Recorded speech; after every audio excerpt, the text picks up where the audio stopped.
Hello everyone, Vangeris here, and today I'll be taking you through Skyrim while talking about anything and everything on our way to annihilating or propagating the vampire population.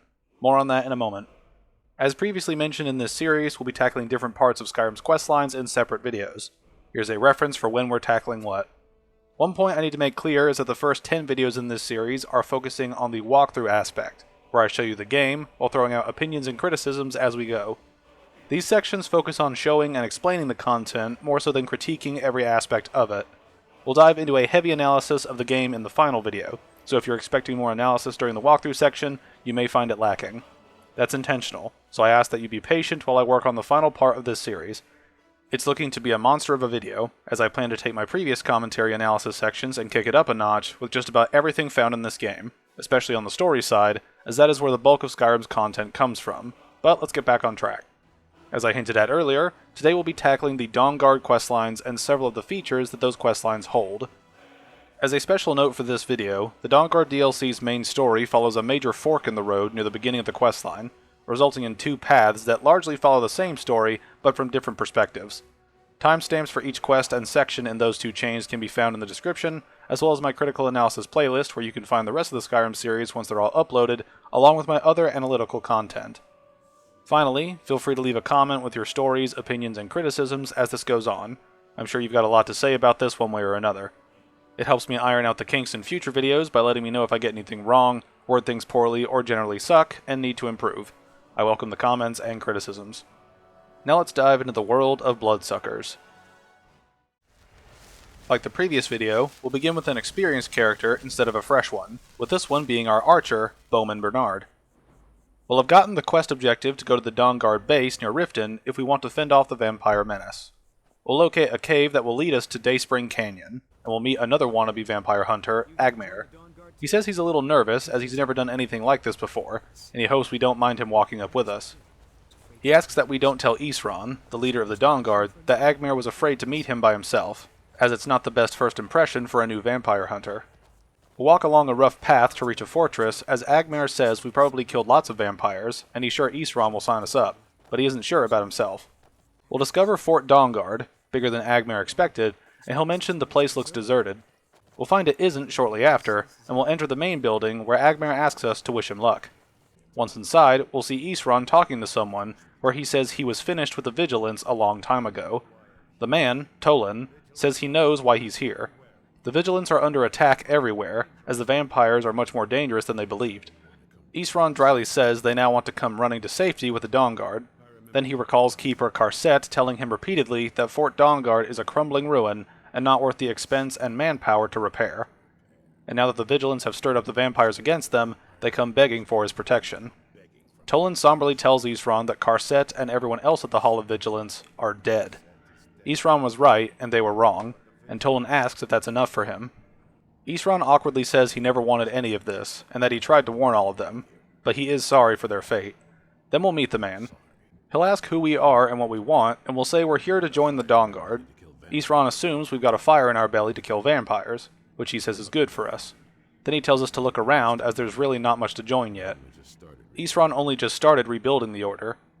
We'll ask what we can do to help, and he says he needs someone in the field, taking the fight to the vamps, while they're getting the fort back into shape. He'll mention Tolan told him of some cave the Vigilants were poking around in, and they seem to think it was related to the recent vampire attacks. Then Isran will ask Tolan to tell us about Dim Hollow Crypt. Brother Adalvald was sure it held some long-lost vampire artifact of some kind. Then Tolan mentions they didn't listen to him any more than they did Isran, and he was at the hall when it was attacked, and will transition into the next quest. Isran will say this is good enough for him, and tasks us to see what the vampires were looking for in this crypt. With any luck, they'll still be there. Then Isran says we should take a crossbow, as it's good for taking out vampires before they get too close. We'll be given a crossbow and steel bolts for it, before Isran says we're free to poke around the fort to take what we need. There isn't much yet, but we're welcome to anything we can use. Tolan says he'll meet us at Dim Hollow, as it's the least he can do to avenge his fallen comrades, but Isran calls it a bad idea. Isran begins to say the Vigilants weren't trained for vampires, before Tolan angrily says he knows what Isran thinks of them. He thought them to be soft and cowards, adding that Isran probably thinks their deaths proved their weakness. He asks that Stendarr grant that he does not face the same test and be found wanting. He reiterates that he's going, perhaps being of some small assistance to us. Before we leave, Isran will demand Agmaer step out of the shadows and introduce himself.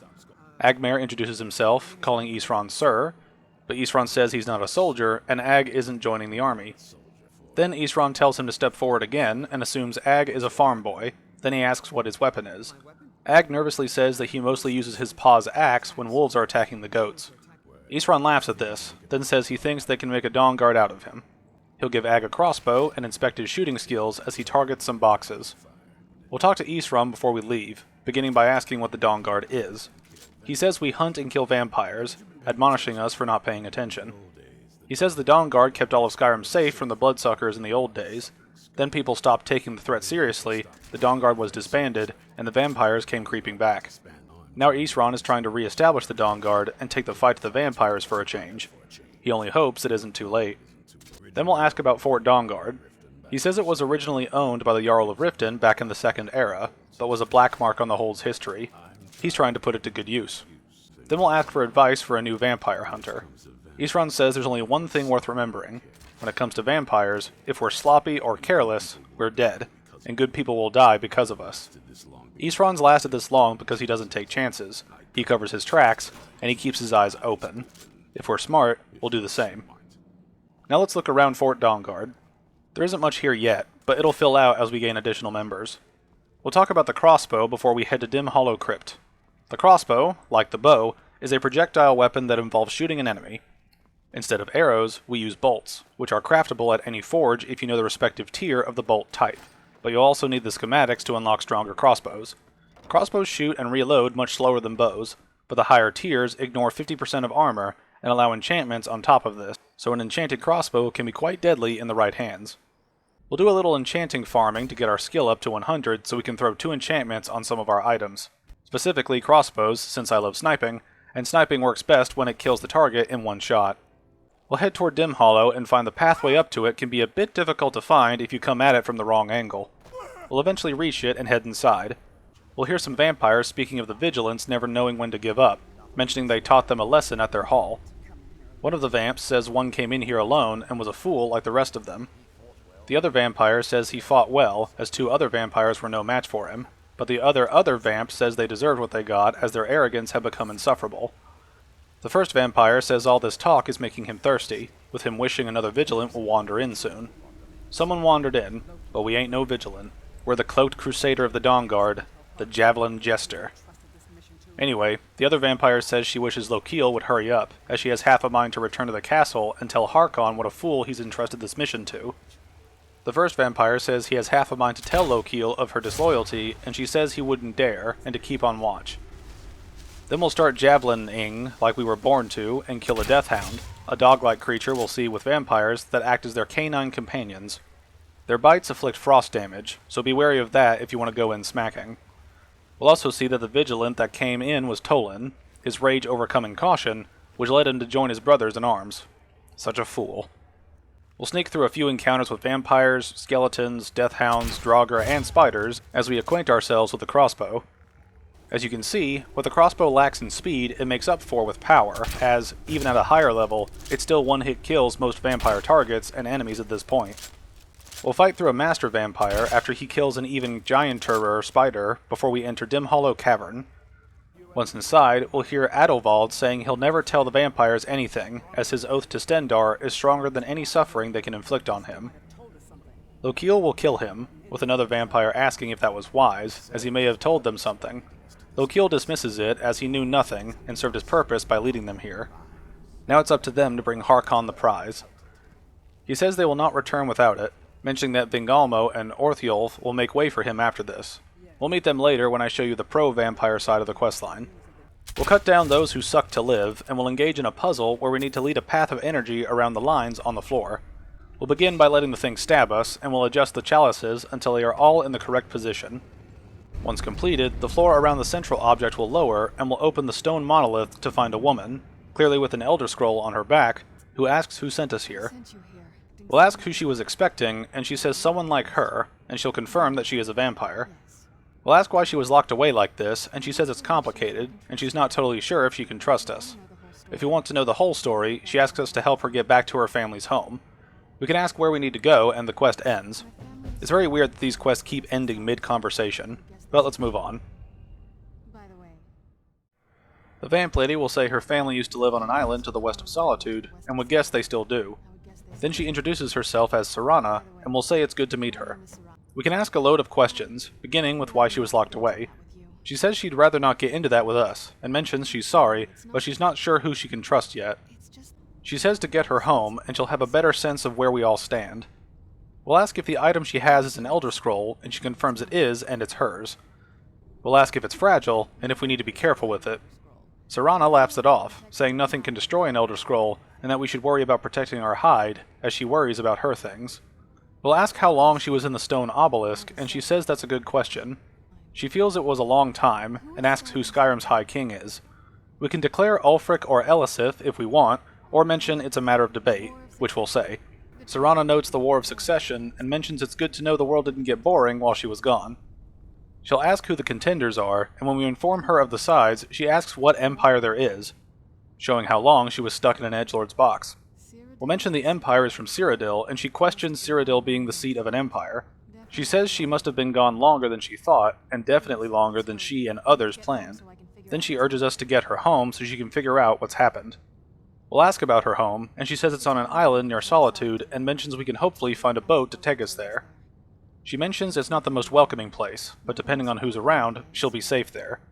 We'll ask why she wouldn't be safe there, and Serana explains that her mother and father had a bit of a falling out. Then she tells us not to worry, as she's not in any danger. It'll just be more unpleasant to run into her father. Then we'll ask if she has any idea how to get out of here, which is strange since we walked through some crypts, so we should be able to simply retrace our steps. But this is a video game, and players need to do stuff constantly, or else we disintegrate into little baby gamer tears. Anyway, Serana says our guess is as good as hers, as the place looks pretty different from when she was locked up. With that, we'll take the opposite path away from the obelisk and fight gargoyles. These enemies can hide as statues until they are triggered by a player coming near. They often hold several valuable ores and jewels, so looting them is usually advised for the shiny rocks. We'll push through some Draugr, ignore part of the Drain Vitality shout near the exit, and when we leave the crypt, Serana says it's so good to breathe again, saying the weather is incredible. Then we'll have to escort her to her home, which is way west of Solitude. A neat detail is that, when outside, Serana will wear a hood, which makes sense given the vampire proclivity for burning at the slightest hint of a tan. Anyway, we'll be directed to Icewater Jetty, where we'll find a boat that can take us to her home. We'll arrive at Castle Volkihar, and ask Serana if this is her home. She says it is, home sweet castle and all that, before she stops us halfway across the bridge. We'll ask what's up, and she says she wanted to thank us for getting her this far. But after we get in there, she's going to go her own way for a while. She mentions our friends would probably want to kill everything in there, but she's hoping we can show some more control than that. She says once we're inside to keep quiet and let her take the lead. We'll get near the gate where the watchman says after all these years, Lady Serana's back, and we'll enter the castle. Vingalmo greets us by telling us to buzz off before seeing Serana, saying he can't believe his eyes. He announces to the court that Serana has returned, and we meet the group of bloodsuckers. Harkon says his long-lost daughter returns at last, and then focuses on the Elder Scroll, asking if she has his scroll. Serana dejectedly says after all these years that's the first thing she asks of her, and confirms she has it. Harkon says he's delighted to see her, of course, and asks if he really must say the words aloud. Then he mentions Serana's traitor mother, saying if she was here, Harkon would let her watch this reunion before putting her head on a spike. Definitely some negative energy in this family, which we'll get into as this DLC unfolds. Then he asks to know who we are. Serana calls us her savior and the one who freed her, which is the most simptastic thing a digital woman could say. Then we'll talk to Harkon. He offers his gratitude for his daughter's safe return and asks for our name. Bernard says he's Bernard, and we ask who he is. Harkon is the lord of this court and mentions that Serana will have told us what they are. We'll agree we know they're vampires, but Harkon says they aren't just vampires, but among the oldest and most powerful of their kind in Skyrim. For centuries they lived here, far from the cares of the world. All that ended when his wife betrayed him and stole away that which he valued most. We'll ask what happens now, and reach the branching point in the questline I mentioned in the introduction. Harkon says we've done him a great service, and we must be rewarded. He says there is one gift he can give to equal the Elder Scroll and his daughter, his blood. If we take it, we will walk as a lion among sheep. Men will tremble at our approach, and we will never fear death again. We'll ask what comes if we refuse, and Harkon says we will be prey, like all mortals. We will be spared this once, but we will be banished from the hall. Then he transforms into a vampire lord, and we're given our choice. We refuse his gift, and he banishes us before we're teleported outside the castle, and we'll head back to Isran for the next quest. When we return to Fort Dawnguard, we'll find it under attack by a small group of vampires. They'll be slain, and Isran says he should have known it was only a matter of time before they found us. It's the price we pay for openly recruiting, so we'll have to step up our defenses. He doesn't think we have good news, and we agree. We'll inform him of the situation, with him saying it doesn't make sense at first, before berating us over taking Serana home and not securing the Elder Scroll. Isran says this couldn't get much worse, and it's more than we can handle. He says we need help, and he points us to people he's worked with over the years, as we'll need their skills and talents if we're going to survive. We'll ask where to find the people we need, and Isran says we should keep it small, as we'll draw unwanted attention if we get too many people. I mean, vampires already know where we live, so this seems like a precaution we've already failed to keep up, but we'll do it anyway. We'll be directed to make contact with two individuals. First is Soreen Gerard, smart girl and good with tinkering. She has a fascination with the Dwemer, their weapons in particular. Last Isran heard, she was in the Reach, convinced she was about to find the biggest dwarven ruins yet. He'll mention she may need convincing to help us, but Isran thinks she would. Then he'll mention Gunmar, a brute of a Nord who hates vampires almost as much as he does. His experience with animals, especially trolls, would help. Last he knew, Gunmar was scouring Skyrim for more beasts to tame. We're going to bring these two back here, and we can start coming up with a plan. Before we go, we'll ask what he has against the Vigilants, and he says it's obvious as they're soft and totally unprepared for any real threat. And yet he was the one ridiculed for trying to be ready for anything. They called him too extreme, but that doesn't seem to have worked out in their favor now. Then we'll ask where the Dawnguard came from, and he explains vampires need to be dealt with, and an older group called the Dawnguard dealt with vampires a long time ago. This is why Isran is bringing it back, as it's good to have an anti-vampire squad. Now we'll head out for Soreen and Gunmar. Gunmar is near Helgen right now, so we'll talk to him first. We'll find him skulking toward a cave with a bear he's tracked for 2 weeks, and he won't let it have any more victims. We'll mention Isran needs his help, and he says he never thought he'd hear that. Then he says Isran's a few years too late, as he's moved on with more important business to attend to. He adds that Isran can handle anything alone, and Isran assured him of that. He asks what Isran could possibly need his help with, and will mention vampires, which changes Gunmar's tune. He'll ask what's going on, and we say they have an Elder Scroll, and he says he'll consider helping, but he can't leave this bear to prey on more innocent people. Once it's dealt with, perhaps he'll see what Isran expects of him. Then we'll help him defeat the bear. Since he takes a decade to reach the bear, we'll kill it and talk to him. He says he couldn't have done this without us, and that he'll find out what Isran wants. He mentions the fort, and we'll ask how he knows this, to which he replies that if Isran is anything, he's stubborn. Then he says he'll meet us there, and we'll head over to meet Soreen. She's west of Dragon Bridge, and we'll find her looking for a sack of Dwemer gyros lying around. She's lost it, believing a mud crab may have taken it, and asks us to help her find it. We'll mention Isran asked us to find her, and she says he made it exceedingly clear the last time they spoke that he had no interest in her help. She finds it hard to believe he's changed his mind, as he said some hurtful things to her before she left. Apparently, Isran burns a lot of bridges. She's happy in her current pursuits, and asks us to leave her be. We'll ask about the falling out with Isran, and she says she made it clear, before demanding to know what we want of her. We'll mention vampires threaten all of Skyrim, and she angrily says now Isran remembers she proposed no less than 3 scenarios that involve vampires overrunning the population. She'll ask what they're up to, and we'll mention the Elder Scroll. She never would have anticipated that, and finds it interesting. She doesn't know what they would do with one, but Isran is probably correct in thinking it isn't good, and if nothing else, it wouldn't hurt to learn more about what's going on, so she can better defend herself. She's not going to abandon her work here, though, mentioning she needs at least 1 intact dwarven gyro. She says we need to find the satchel a mud crab stole, or find another gyro. We'll press her on helping, but she won't leave without at least 1 usable piece of dwarven equipment. We'll find her satchel 10 meters from her, and return it to her.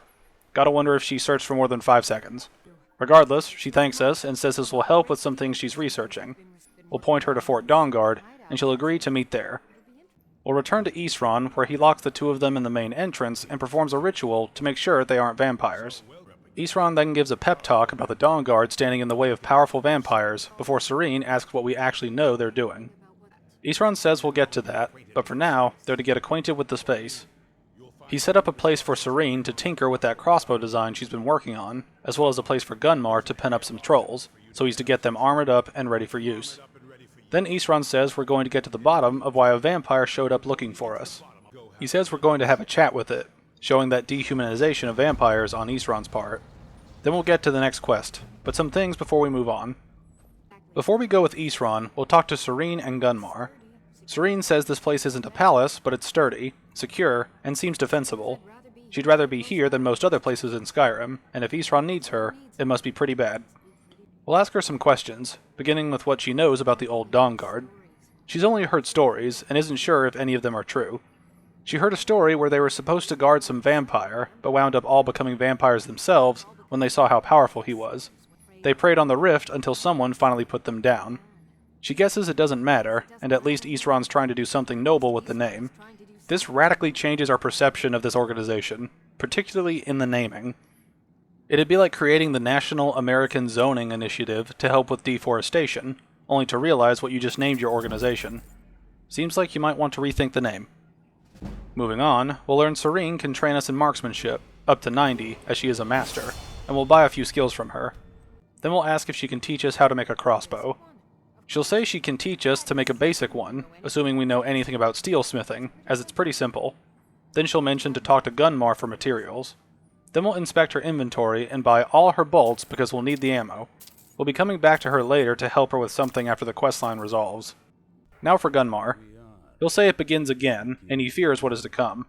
He serves more mechanical purposes for now than Serene, as he's a vendor, a smith, and a troll wrangler and seller. Like Serene, will help him after the questline is over. Now we'll meet Isran upstairs, and we can ask about the old Dawnguard again to get more context. Back in the Second Era, the Jarl of Riften had a son, an adventurous type, and it was too much for his own good. He turned into a vampire, and the Jarl, unable to kill his son, spent a fortune building this keep and hiring men to guard it. Their job was to keep the son contained within. They took it seriously and served honorably. They were eventually forced to put him down, and the Jarl banished them from the hold, but they stuck to their cause, which seems an odd choice of wording since they were supposed to guard a guy they killed. How can you stick to that cause after he's dead? Guard the body? The grave? Isran says they fought vampires wherever they found them, and he aims to continue that mission. This is radically different from Serene's tale, so the history of the Dawnguard is in question at best, or one of these stories is pure fiction. But now let's get into the next quest. We'll follow Isran, and he'll lead us to a room where Serana is. He says she showed up while we were away, and she has something important to say. Serana mentions that we probably weren't expecting to see her again, and we'll ask why she's here. She says it's about her and the Elder Scroll. We'll ask how it deals with her, and she says it all comes back to her father. She says we figured her father isn't a good person, even by vampire standards, but he wasn't always like that. There was a turn. He stumbled onto an obscure prophecy, and he lost himself in it. We'll ask what she means by lost himself, and she says he became obsessed with the prophecy. It said vampires would no longer need to fear the sun. For someone who fancies himself vampire royalty, that's pretty seductive. Serana and her mother didn't feel like inviting a war with all of Tamriel, so they tried to stop him. That's why she was sealed away with the scroll. We'll ask what this deals with the Dawnguard, and Serana sassily says she heard there were vampire hunters here that might want to know about a vampire plot to enslave the rest of the world. We'll agree to her point, and say we'll have to convince the others to our side. We'll talk to Isran, who asks for any reason he shouldn't kill Serana right now. We'll mention we'll need her help for this, and he questions if we should believe any of this. We ask why else she would risk her life to come here, and he mentions a death wish, she's insane, etc., and he doesn't care. Which paints Isran in an obsessive prepper mentality that doesn't acknowledge a worldwide threat. Great characterization, huh? Anyway, Isran says she can stay for now, but if she lays a finger on anyone, we'll be held responsible. Then he'll turn to Serana to call her a resource and asset, not a guest, and he mentions we're going to pay for it if something bad happens. Serana retorts thanking him for his kindness, and that she'll remember it the next time she's hungry. Serana turns back to us and mentions the Elder Scroll is still with her, clearly on her back. Whatever it says, it will have something that can help us stop her father, but neither of us can read it. We'll ask who can, and she'll explain moth priests are the only ones she's heard of who can do it, barring ancient Nordic warriors, check the main questline video for context, and these priests spend years preparing before they start reading. But this doesn't help because the moths are half a continent away in Cyrodiil. Isran interjects, saying an Imperial scholar arrived in Skyrim a few days ago, which is extremely convenient. Isran was staking out the road and says it may be our moth. Serana asks where he is now, and Isran says he doesn't know, and won't waste men looking as they're fighting a war against vampires, and he intends to win. His pride clouds his vision quite dramatically. Then Isran points us to innkeepers and carriage drivers in the big cities to find the moth, but after that, we're on our own. Serana will ask us how we're going to find the moth, and will question where a moth would actually go. She'll mention the College of Winterhold was the first place she'd think to go for magic or history stuff. Then she says she's coming with us, as she's been wanting to get out and explore a bit. Before we go, we'll ask what she knows about Elder Scrolls. She knows as much as anyone, which isn't a lot. She makes a joke about not gaining insight after being locked away with the scroll for hundreds of years. Then she says it turns out you don't learn much from just sleeping with something, which is advice for all those sleeping around right now. We'll get an option to ask if she's wanting to learn more about us, and she denies it. Then we'll ask her if she was always a vampire. She says it's a long story, and we'll say we want to hear it. She says we have to go back to the beginning, and asks us if we know where vampirism came from. We can guess it came from a Daedric lord, which is correct. Vampires came from Molag Bal, and the first vampire was not a willing subject, but she was still the first. Molag Bal is powerful, and his will is made reality. For those willing to subjugate themselves, he will bestow the gift, but they must be powerful in their own right before earning his trust. We'll ask how she actually became a vampire, and she says the ceremony was degrading, and she doesn't want to revisit it. The whole family took part in it, but she guessed it's something you do when you give yourselves to a Daedric lord. We'll ask how it affected her family, and she says we've met most of them. Her father's not exactly stable, and eventually drove her mother crazy with him, and it all ended with her locked underground for who knows how long. We'll ask if she ever thought of curing herself. She says why even think of it that way, and that she can't think of any reason she'd want to lose this gift, especially after what she did to get it. It may have driven her family apart, but she's still here and alive, so she won't give this up. Now we're off. We'll talk to the carriage driver in Riften about finding a moth. He doesn't recall until we pay him, and he says the priest asked to be taken to Dragon Bridge, but it's not one of his stops. Then we'll head to Dragon Bridge as I struggle to select the location through the quest marker. Not usually an issue, but I had a moment, so there you go. We'll ask a kid about the moth, and he says he saw an old man in a robe riding in a wagon with some Imperial guards. They didn't stop, but headed through the town heading south across the bridge. We'll follow the road and find an overturned carriage with dead guards and vampires. One vampire has a note saying they have new orders to ambush the Moth Priest and bring him to Forebearer's holdout to hold him until Malchus can break his will. We'll find this holdout in a nearby cave, and we'll begin moth hunting. We'll find a structure inside the cave with a ritual happening. We'll fight through several vampires, thralls, and hounds before finding Malchus trying to break the moth, Dexian's, will. Dexian falls under Malchus' control before we shove a spike up Mal's rectum and grab the Waystone focus, which will help free Dexian from the ritual. We'll have to defeat him to snap him out of it, and he says he was under the vampire's control. We'll ask if he's alright, and he is, and introduces himself as Dexian Evicus, Moth Priest of the White Gold Tower. He explains the vampires claimed they had some purpose in store for him, but wouldn't say what. He assumes they'd ransom him, then we inform him we need him to read an Elder Scroll for the Dawnguard. He recalls us being vampire hunters, and says he's happy to assist with the scroll, and will point him to Fort Dawnguard. We'll return to Isran, who mentions he's impressed we found the Moth Priest so quickly. All that dismissal of this plan seems to have evaporated. We'll ask if Dexian has the scroll, and everything is ready. He confirms he is, and we'll talk to him. We'll say we're glad he made it here safely, and he says it's good to see his rescuer. Such a gentleman. We'll ask if our companions have made him feel welcome, and he says it's not the hospitality he's used to, but Isran has seen to his needs well enough. He adds that this fortress is marvelous, and he has colleagues back home that would love to study it in detail. We'll ask him if he's ready to read, and he is, so he'll read. He sees a vision of a bow. He knows it as Ariel's bow. Then he hears a voice say, "Among the night's children, a dreadlord will rise." He goes on saying, in an age of strife, when dragons return to the realm of men, darkness will mingle with light, and the night and day will be as one. He says the voice and words begin to fade, but there's more here. The secret of the bow's power is written elsewhere, and he thinks there's more to the prophecy recorded in other scrolls. One contains the ancient secrets of the dragons, and the other speaks of the potency of ancient blood. Then his vision darkens, and he sees no more. To know the complete prophecy, we need the other two scrolls. Dex says he must rest, as this reading has made him weary. Isran tells him to get some rest, and we'll move into the next few quests, which stack all at once, making it very easy for me to organize. We'll talk to Dex for any insights about his scroll reading, and he says he wishes he did, but without the other two scrolls, the picture will remain incomplete. Dex admits he feels a bit frustrated he couldn't be more helpful, but our enemy is likely as much in the dark as we are, so that's something. Now it's a race to claim the remaining scrolls and discover what Ariel's bow will do in the prophecy.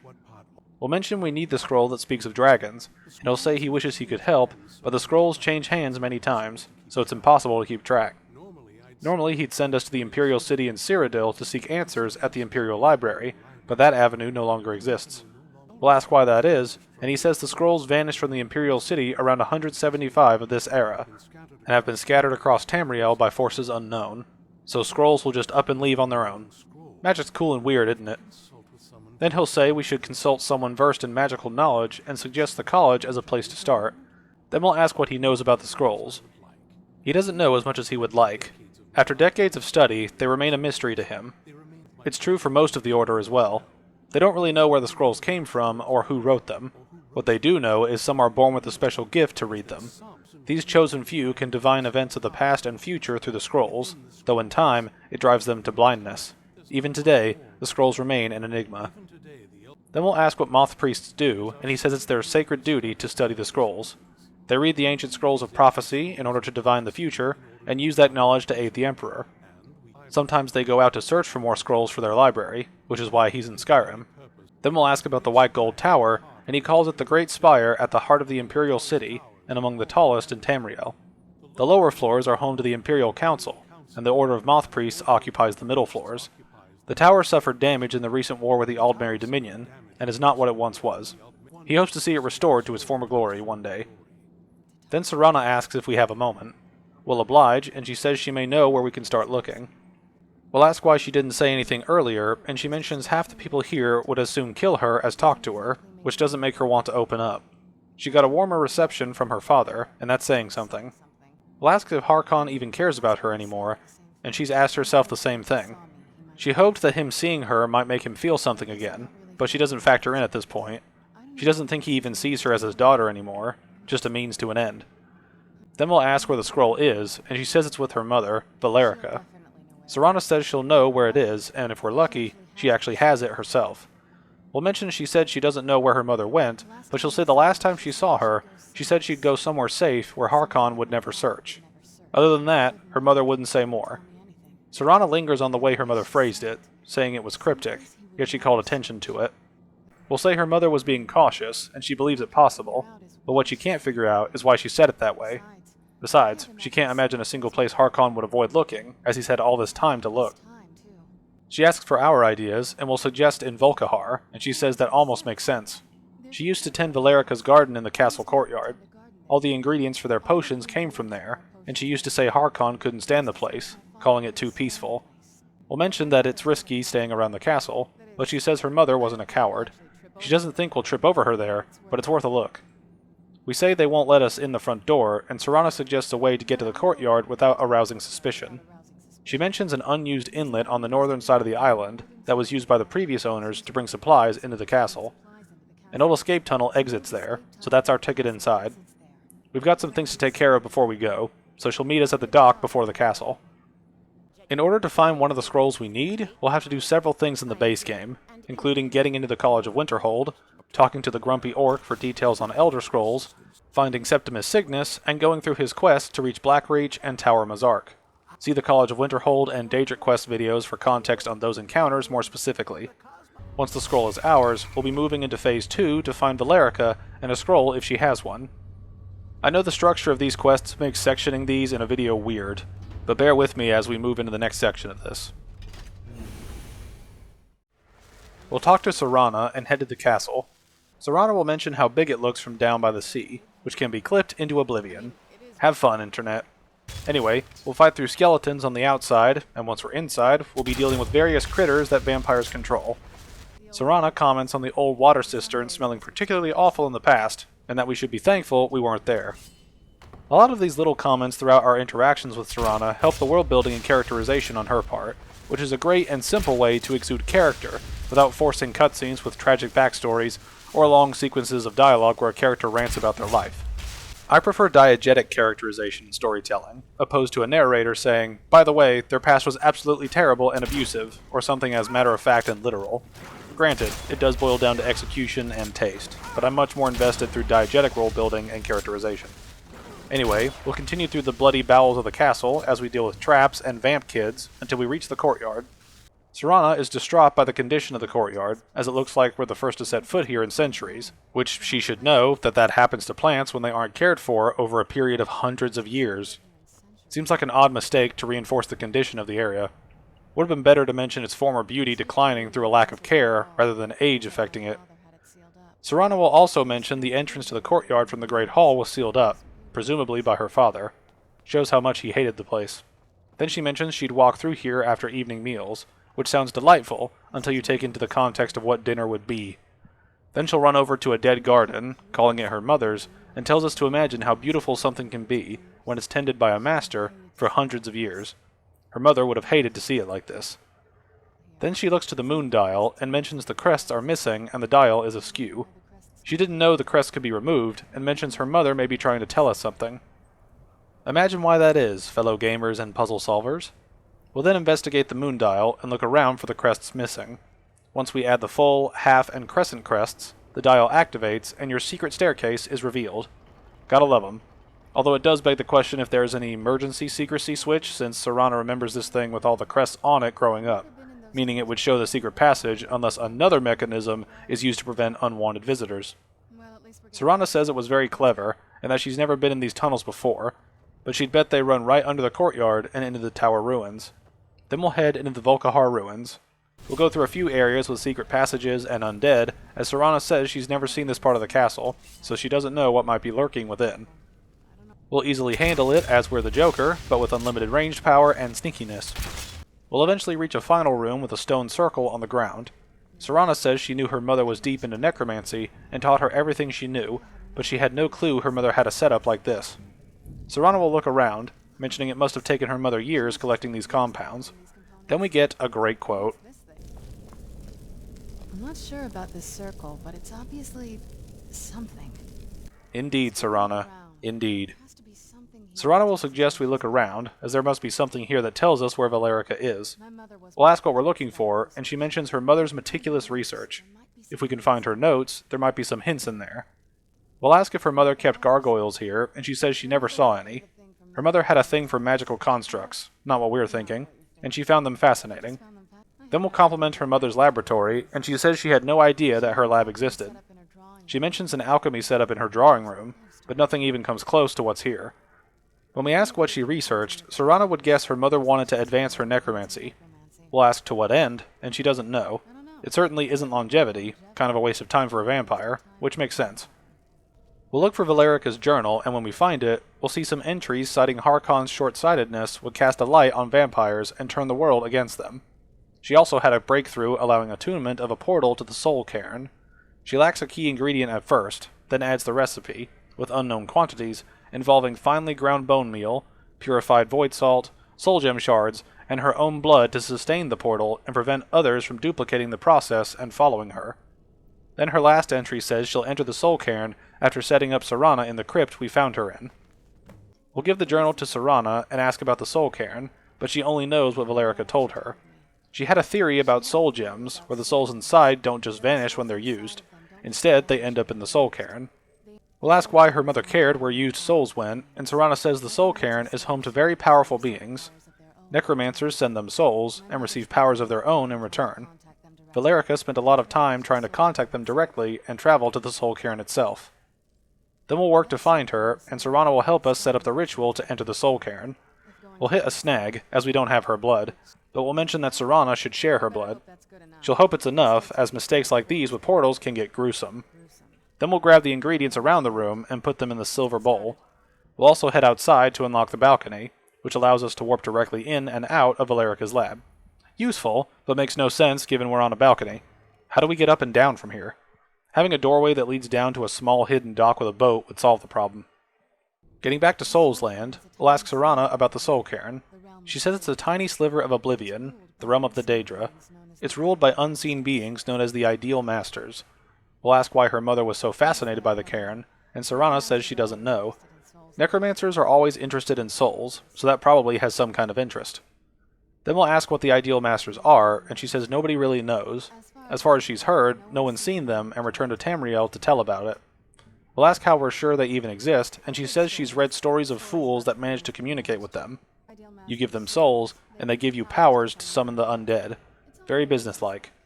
We'll ask why she said fools, and she explains most of the stories end with the ideal masters duping the necromancers, who end up dead, or wishing they were. Before we begin the ritual, we'll ask what we'll do if we find Valerica. Serana says she's been asking herself the same thing since we came back to the castle. Valerica was so sure of what they did to her father, but Serana couldn't help but go along and never thought of the cost. We'll have options to pick a noble cause or selfish cause for Valerica, with us choosing to say it sounds like she did everything for Serana's sake. She says it's possible, as a vampire mother is still a mother. She worried about Serana, about all of them, but she wanted to get her as far away as possible before Harkon really went over the edge. We'll say we won't know until we find her, and Serana straightens up and thanks us for caring, mentioning she didn't expect anyone to care how she felt about her mother. Then we'll begin. Serana spills her blood and the circle opens into a stairway to hell, or... wrong reference. Anyway, we'll try to enter only to take damage. We'll ask Serana what happened, and she says she should have thought about it, and she should have expected that. It's hard to describe, but the Soul Cairn is hungry, for lack of a better word. It's trying to take our life essence as payment. We'll infer there's no way in, but Serana has an idea, but we might not like it. Vampires aren't counted as among the living, and she could probably go through without a problem. We'll ask if we need to become a vampire, and she guesses it's not our first choice. We suggest there must be another way, and she says we could pay the toll and give it our soul. We'll ask if that wouldn't kill us, and Serana mentions a trick her mother taught her to partially soul trap someone and offer that gem to the ideal masters. Hopefully it would be enough to satisfy them. It would make us weaker when we travel through the Soul Cairn, but we might be able to fix that once we're inside. We'll ask if there are any other options, and Serana is sorry there aren't any others, but whatever we choose, she won't think less of us.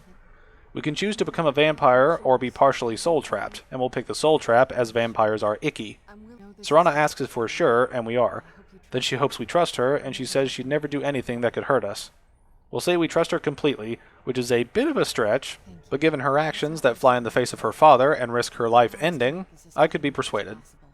Anyway, she'll trap a part of our soul, and we'll enter the Soul Cairn to begin the next phase. The Soul Cairn is a barren wasteland of a level that is quite large, which we'll see while going through it. We'll ask Serana if she's sure Valerica has the Elder Scroll, and she isn't, but there's no way she would have left it in Tamriel. She wanted to get it far away from her father as possible, and she can't imagine a better place.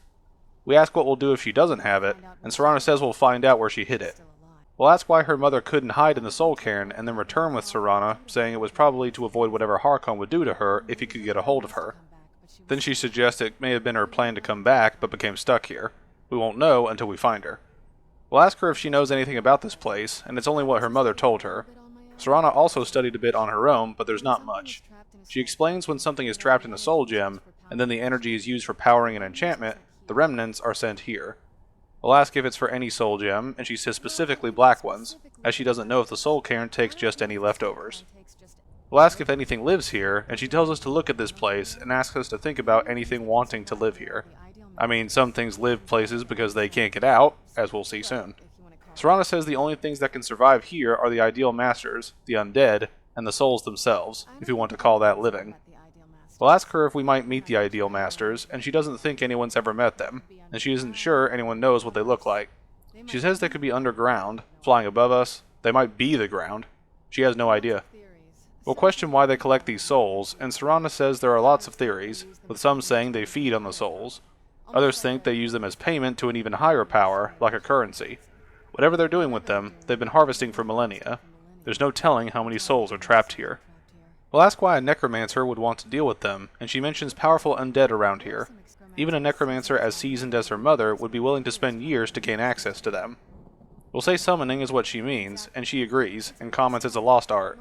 Most necromancers just raise up whatever bodies are nearby, what she calls child's play. But bringing something from the Soul Cairn gives you something much more powerful. We'll ask how necromancers communicate with the ideal masters, and she says it's possible to do it through a simple portal, but to finalize the deal, you have to travel here yourself, and most of them never come back. So, let's try not to pseudo-die here. As we explore the area, we'll see souls wandering around who recount how they died or how there is no escape along with bone men, basically skeletons. A soul will come up to us and ask for help to find Arvak, his horse. They came to this terrible place together. They were attacked by monsters, so he told him to run. The soul begs to find Arvak as he's a loyal creature and he's been running for so long. He begs us to save him, as a place like this will change us. We'll ask how we can help, and he goes back to yelling for Arvak. We'll have to find Arvak's skull, which allows us to ride Arvak as a mount around the zone. We'll make our way to the main structure here to find Valerica behind a barrier. She demands to know why Serana's here and where her father is. Serana will explain that he doesn't know we're here, and will explain, but Valerica sidesteps this, assuming she's failed, and Harkon found a way to decipher the prophecy. Serana says that's wrong, and we're here to stop him and make things right. Valerica says she's lost her mind by bringing a stranger here, and she'll demand to talk to us. She asks how a vampire hunter is in the company of her daughter. She thinks we travel with Serana under the guise of her protector to hunt Valerica down.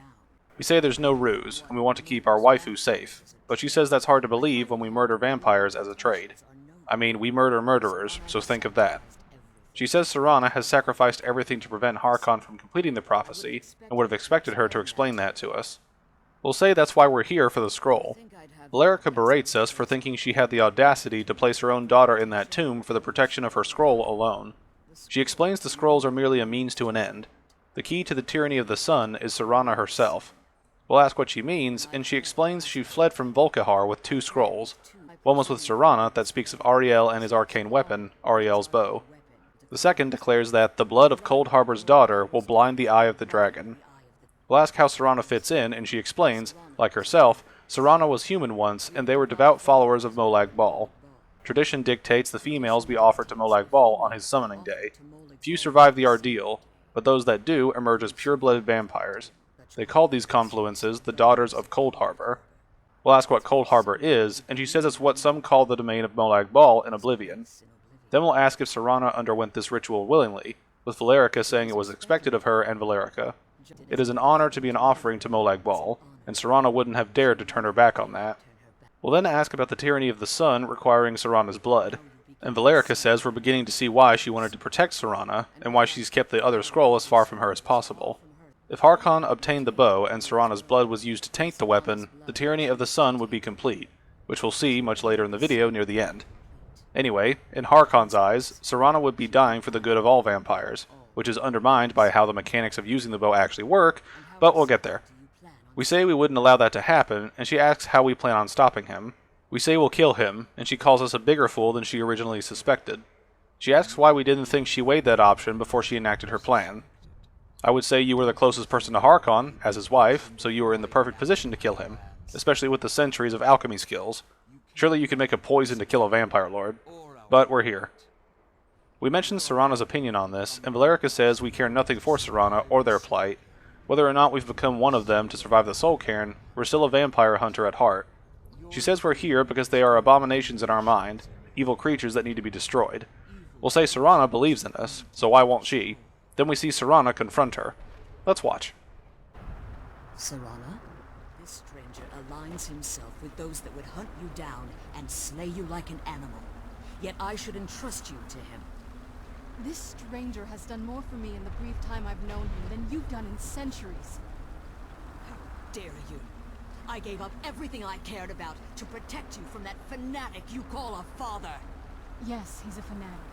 He's changed. But he's still my father. Why can't you understand how that makes me feel?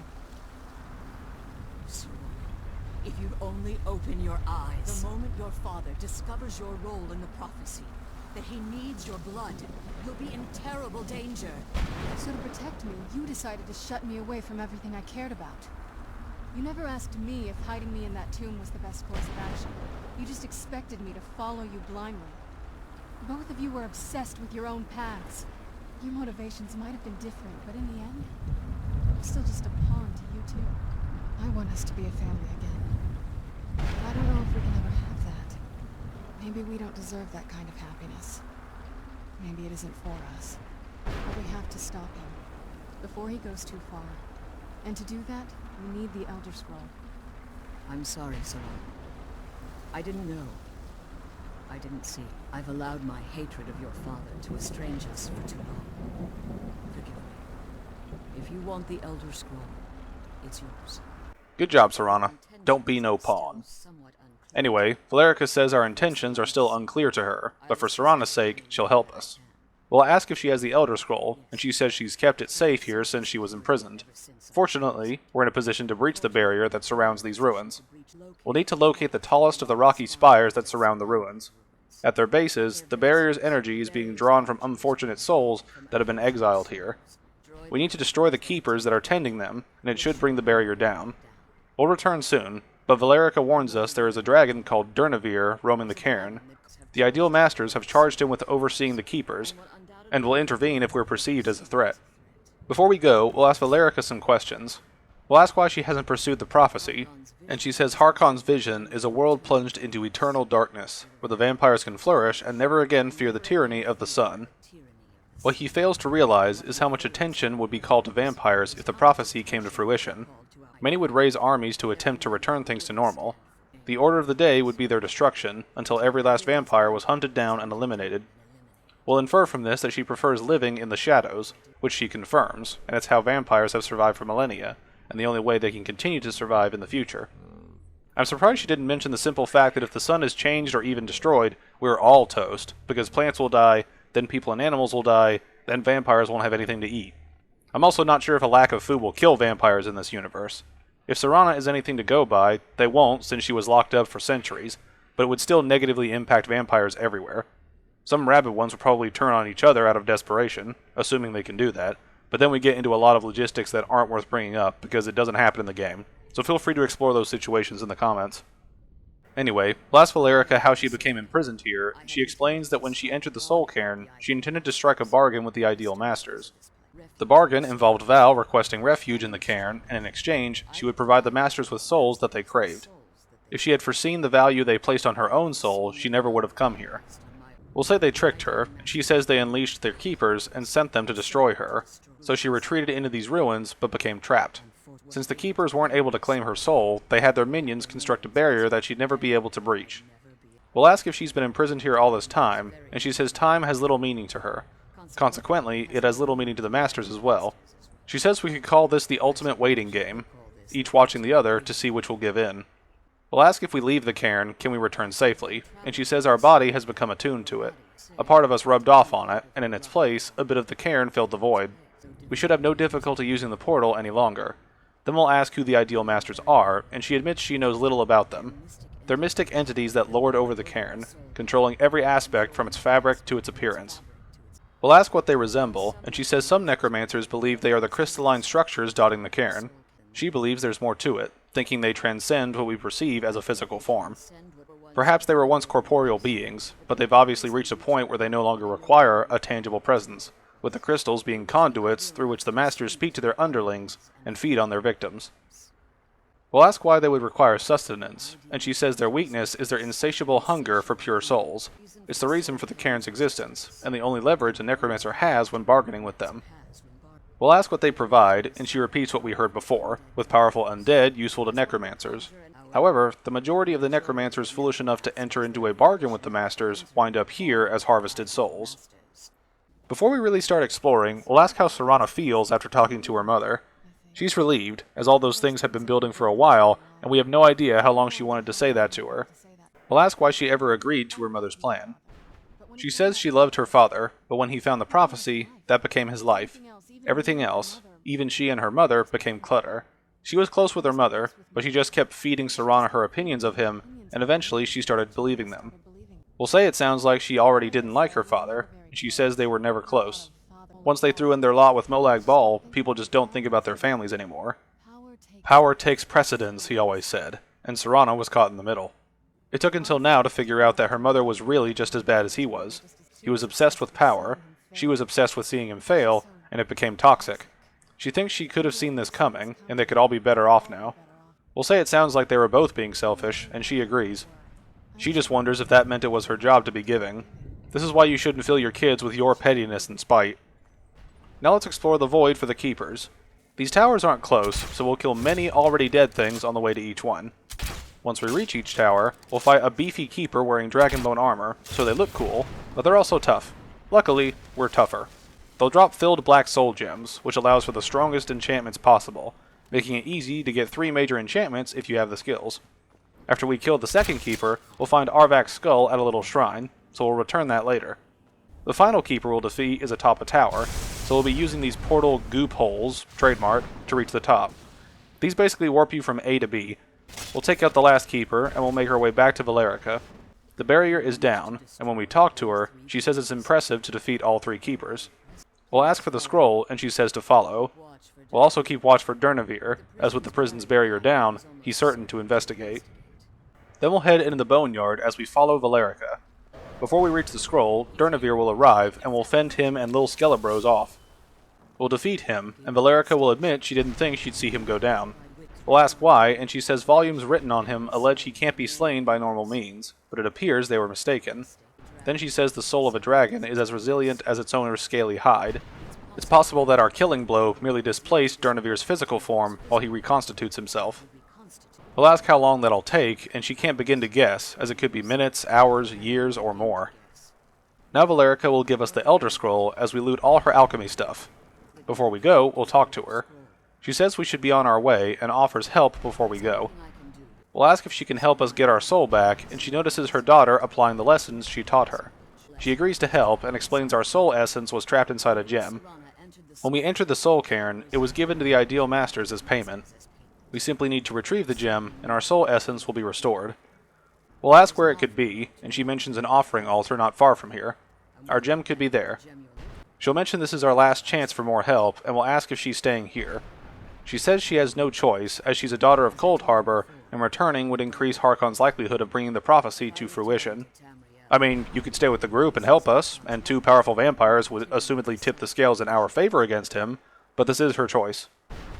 We'll say we'll return when we can, and she appreciates the concern for her, but Serana is all she cares about, and tasks us to keep her safe. She reminds us Harkon is not to be trusted, and no matter what he promises, he'll deceive us in order to get what he wants. Then she reiterates our promise to keeping Serana safe, as she's the only thing of value Valerica has left. Now we'll head out of here. We'll run into Durnavir outside, but he wishes to talk. We thought him dead, but he says he is cursed, doomed to exist in this form for eternity. He is trapped between Las and Denok, life and death. We'll ask why we are speaking, and he says he believes in civility among seasoned warriors, and he found our ear worthy of his words. His claws have rended the flesh of innumerable foes, but he has never once been defeated. He honor names us Kanarin, or Vanquisher in our tongue. We'll say we found him equally worthy, and he says our words do him great honor. His desire to speak with us was born from our battle, and he wishes to ask a favor. He has roamed the cairn for years in unintended service to the ideal masters, and he wishes to return to the skies above Tamriel. We'll ask what's stopping him, and he fears he's spent so long here he has a bond with this place. If he ventured far from the cairn, his strength would wane until he was no more. We ask how we can help, and he says he will place his name with us and grant us the right to call his name from Tamriel. If we do this for him, he will fight for us and teach us his Thu'um. We'll ask if calling his name in Tamriel is all it takes, and he calls it trivial to us, but means a great deal to him. He doesn't require an answer, and asks us to simply speak his name to the heavens when we feel the time is right. We'll learn the words to summon Durnavir, and head over to return Arvak's skull. The soul is thankful, and says he'll teach us how to call him. We can now summon him as a mount, and the soul tells us to take care of him, as he's a good horse. He only works in the soul cairn, which is helpful, plus he looks cool. As soon as we leave, we'll finish Beyond Death and talk to Serana.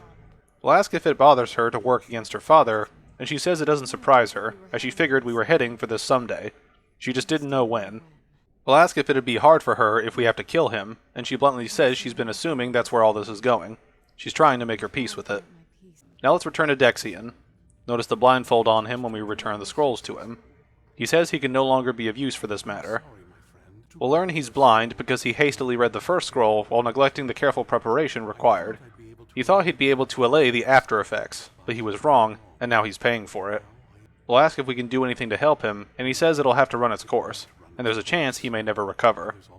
At least there's a chance. We'll say we're finished with this, and he says there's another way. The question is how much we are willing to risk to find Ariel's bow.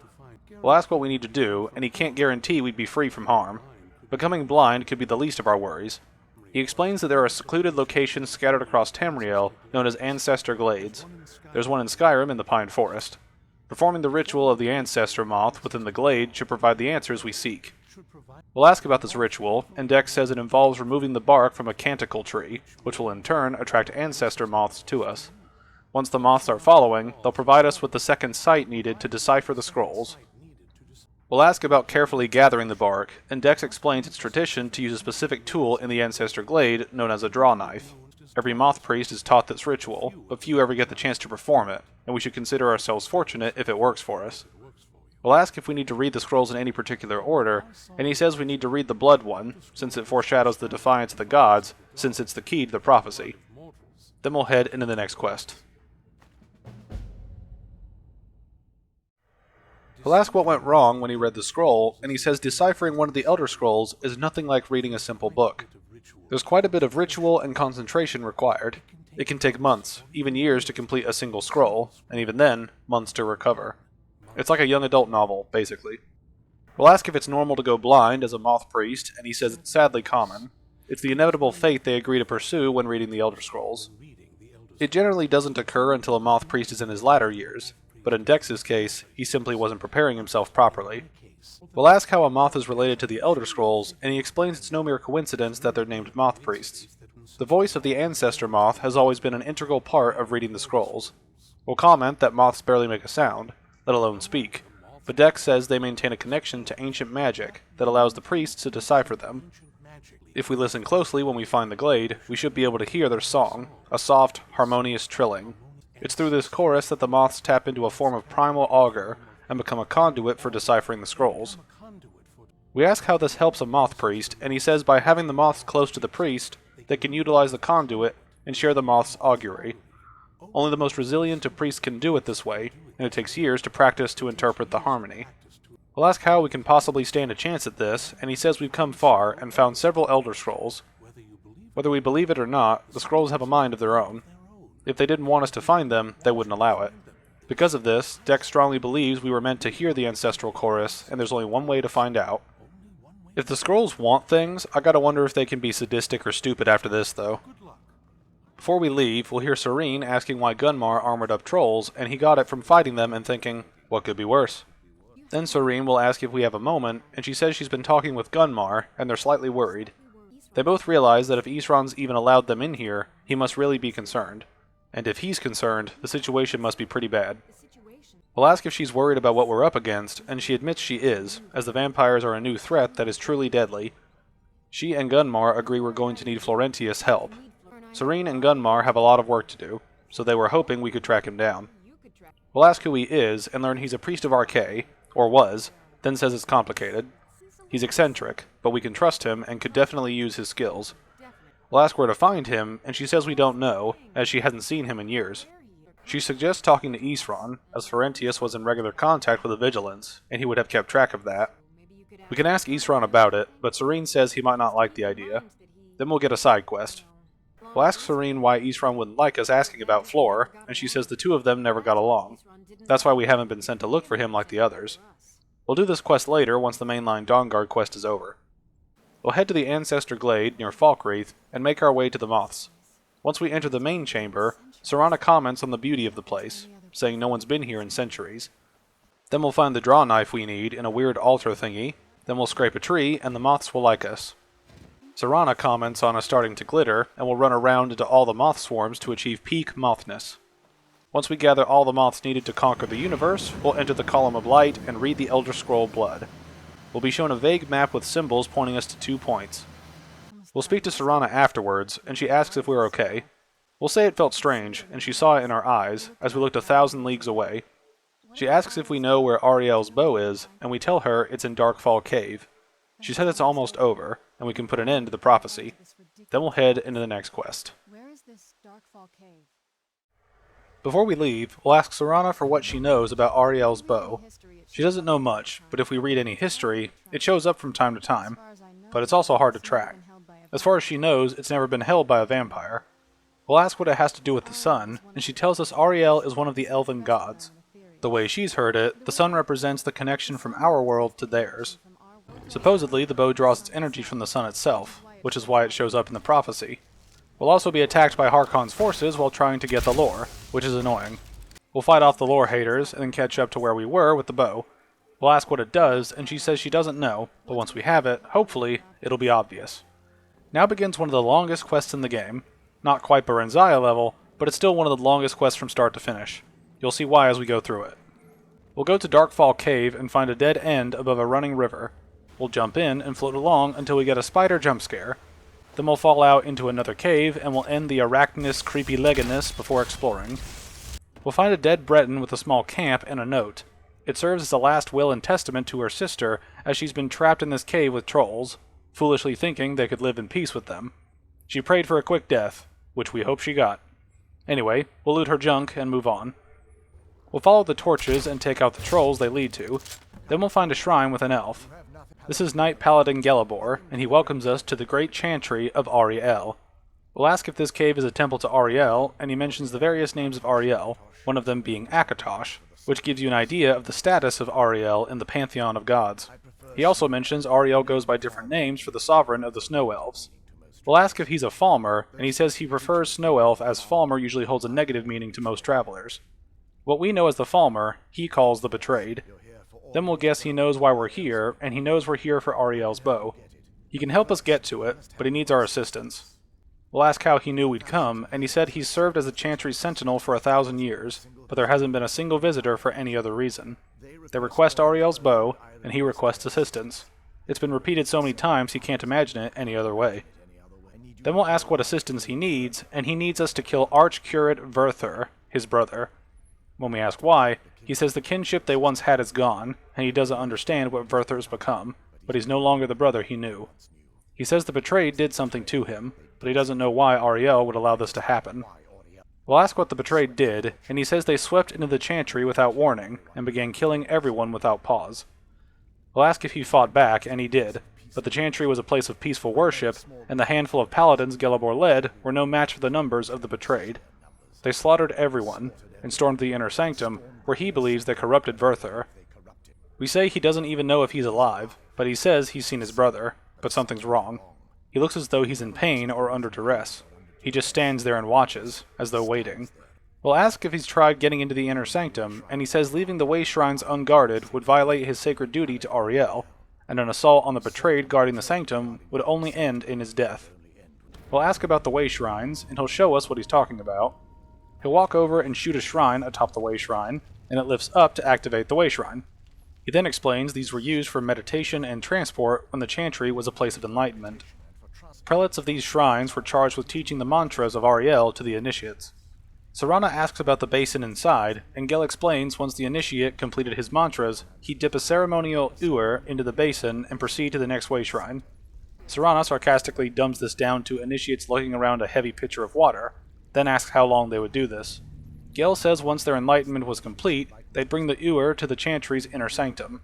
They'd pour the contents of the ewer into the sacred basin of the sanctum, and that would allow him to enter an audience with the Arch-Curate himself. Serana says all this lugging of water just to dump it at the end makes no sense to her, but Gel says it's symbolic, and he didn't expect us to understand. Serana will summarize if you aren't paying attention, saying we need to do all this to get into the temple to kill his brother and claim Ariel's bow. Gil admits he knows how it sounds, but if there was another way, he'd have done it long ago. Then he'll say the only way to get to his brother is following the initiate's footsteps, and traveling from way shrine to way shrine, just as they did. The first is at the end of Darkfall Passage, a cavern that represents the absence of enlightenment. We'll ask how many way shrines there are, and he says 5 in total, spread far apart across the Chantry. We'll mention these caves must be massive, before Gel corrects us, saying the Chantry encompasses far more than a few caves, as we'll soon discover. Then he says we need the initiate's ewer and gives it to us. We'll ask about filling it at each shrine, and he says once we've located a way shrine, there will be a spectral prelate tending to it. They will allow us to draw the waters from the basin at each shrine as if we're being enlightened. We'll prepare to head out when Gelibor says this may be the last time we'll be able to talk, so if we have questions, he suggests we ask them. He's really just lonely, but we'll help him out.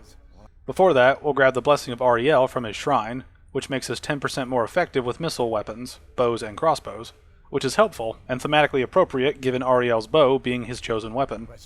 Now we'll get all the lore. We'll ask what the Chantry of Ariel is, and Gale says it was the epicenter of their religion, and most snow elves worshipped Ariel. The Chantry was constructed near the beginning of the First Era to provide a retreat for those that wished to become enlightened. We'll mention most snow elves, and he says their empire had temples to some of the other deities. Trinimac, Ciribane, Jeffrey, and Finaster rounded out the rest. But those temples paled in comparison to the glory of the Chantry and its way shrines. They were an important part of the process here. They represented the steps the initiates took on the path to total enlightenment. Sadly, the magic used to construct these wonders were lost long before he arrived here. Next we'll ask about the spectral prelates, and Gil explains they're ghosts of the snow elf priests that tended the way shrines before being killed by the betrayed. Through the grace of Ariel, they were restored to their spectral form to enable them to continue their duties. We'll assume they can help us before Gel says, in their current form, they still believe the Chantry to be an active center of worship. They won't respond to us in any other way than believing we're an initiate undertaking the journey to the inner sanctum. Now we'll ask about his people, the Snow Elves. He says they once had a wealthy and prosperous society that occupied a portion of Skyrim. Unfortunately, they were constantly at war with the Nords, claiming the land as their ancestral home. We'll say it appears the Nords won, with Gel saying in a manner of speaking. The Snow Elves always maintained an uneasy alliance with the underground-dwelling dwarves, and when faced with extinction, the Snow Elves turned to them for help. They agreed to protect them, but demanded the blinding of the Snow Elf race. The Dwemer are a uniquely malicious race in this world, given everything we know about them. We'll bring up that everyone couldn't agree to that, and Gale says there were splinter groups that resisted, and some saw alternate alliances. But when all was said and done, those elves were killed, vanished, or gave up and took the dwarves' bargain. We'll ask what turned his people into the betrayed, and he often asks himself that. He says the blinding of his race was supposedly accomplished with a toxin, but it certainly wasn't enough to devolve them into the sad and twisted beings they've become. We'll gain a new question asking why the Snow Elves here weren't affected, and he says the Chantry is isolated, so it took some time for word of the dwarfs' offer to reach them here. By the time the compact had been completed, it was too late for them to attempt to intervene. We'll assume this is how he retained his sight, and he confirms this to be true. Then he says they only numbered perhaps 100 at the time, so their presence remained a secret to the dwarves and the Nords. Ironically, their undoing came at the hands of their own people. The betrayed swarmed the Chantry in vast numbers until they were completely overrun. They never stood a chance. He assumes the Archcurate was corrupted by them when they found a way to breach the inner sanctum. We'll ask if there are others like him here, but he and his brother are all that remain. With that bombshell, we'll move into Darkfall Passage. The Way Shrines work as portals around this area, which we'll need since this is one of the largest areas of the game, even compared to the overworld. Just wait till we get outside and you'll see why. But first we'll fight through several Falmer in this cave. If you enjoy killing them, this will be fun. If not, you'll be in for a bad time. In one cave we'll find a pool of water leading down into an underground passage that leads back up to where someone died. They'll say they're content dying in this quiet place away from the creatures. We'll find various notes like this throughout this quest area. As we go through this area, I'd advise players to be careful with inventory management, as there is a lot to loot around here, and even with Serana as a pack mule, you'll still not be able to avoid filling up without leaving and coming back later. This will be doable once you get to the outside portion of this quest, but that'll come in due time. Sneaking through these areas can also produce an issue, as Serana cannot be dismissed for this quest, resulting in her attacking enemies when you're sneaking around. This can be a blessing or a curse, as she will prematurely aggro enemies, but she'll also hold aggro, allowing you to snipe the attackers. Give and take, I guess. Anyway, after killing many blind ones, we'll find a door with traps and pull chains, with Serana wondering what's on the other side, as the Falmer wanted to keep it there. We'll open the door to find a bioluminescent saber cat. Then we'll find an area afterward with bioluminescent copies of animals from the surface. Basically, we get glowy tigers and deer, which I'm totally fine with, and think is kinda cool that we get an underground parallel to surface life forms. God, I need to make a Subnautica commentary. One day, for sure. Anyway, we'll go through the glowy nature zone until we find the Way Shrine. We'll find Prelate Sedanius, who says this is the Way Shrine of Illumination, and he asks if we're prepared to honor the mantras of Ariel and fill our vessel with his enlightenment. We'll say we are, and he tells us to behold Ariel's gift, and says it may light our path as we seek tranquility within the inner sanctum. Then he'll activate the shrine, and we'll fill the ewer with the first bit of holy water. Once we do, we'll go through the next portal to the Forgotten Vale, the outside area of this quest. We'll climb out of the earth and discover a valley of more bioluminescent life as we head toward other shrines. We'll make it to the next one with Prelate Athring, who welcomes us to the Way Shrine of Sight. We'll go through the motions and fill the ewer from this shrine. You'll notice that the portal opens back to where we were before, and this will repeat as we unlock the other shrines. They essentially act as sub-fast travel points within the area. We'll fight through a few spiders before reaching Prelate Selegriath at the Way Shrine of Learning, and we'll dip and dip, as it were. Later we'll talk to Serana, saying it's ironic that we're helping these priests. She doesn't think they care what a bunch of vampires would do with Ariel's bow, as they're pretty focused on the past. As long as we get Verther out of the sanctum, she thinks they'll be happy to hand it over. Makes you wonder how aware of events the ghosts are. Along the way to the next shrine, we'll encounter a frost giant, who's the big, chilly older brother to regular giants. This one holds an amethyst paragon, which can be used to find some leveled loot, but I didn't capture that since it's a lot of extra work for leveled stuff we'll probably sell anyway. Moving on, we'll make it to Prelate Nirilor at the next shrine, the Way Shrine of Resolution, and do some watery wackiness before moving on. We've got one more to go, and this one requires we deal with an army of Falmer, and I'm not kidding. We'll fight several Falmer along rock bridges across a chasm, showing our superior sniping skills, before we enter the glacial crevice. We'll then slaughter all the things as we climb up and around the frozen cavern. Then we'll reappear outside in the Forgotten Vale in another Falmer settlement. We'll end many more lives along the path until we reach the final shrine deep within the Falmer settlement. Prelate Edelbor will activate the Way Shrine of Radiance, and we'll fill our water to the max. With the ewer full of the delicious liquid of life, we'll cross the bridge to arrive at the inner sanctum. We'll pour the water into the basin here, and it will trickle along the pathway along the ground to fill up a star until it glows green with goodness or something like that, allowing us to enter the inner sanctum. Once inside, we'll find several Falmer and Charis frozen in ice. They will attack you if you clunk around too much, but we're super sneaky, so we don't trigger them. We'll need to place the ewer on pedestals to access hidden areas around the place, which leads us into Ariel's chapel. We'll meet Verther, who asks if we really came here to claim the bow. He says we've done exactly as he predicted, and brought our fetching companion to him, that being Serana. He says our usefulness is at an end, and the frozen Falmer and Charis unfreeze and attack us. After fending off the frozen fiends, and almost dying, Verther brings the ceiling down on us in a special animation, and we'll go to him on the balcony near a shrine to Ariel. When we confront him, he proudly says he was the archcurate of Ariel and had the ears of a god. Serana snarkily says we've heard the sad story of the betrayed corrupting him. Verther says Gelabor and his kind are easily manipulated fools, and, for those paying attention, we'll see he has vampire eyes.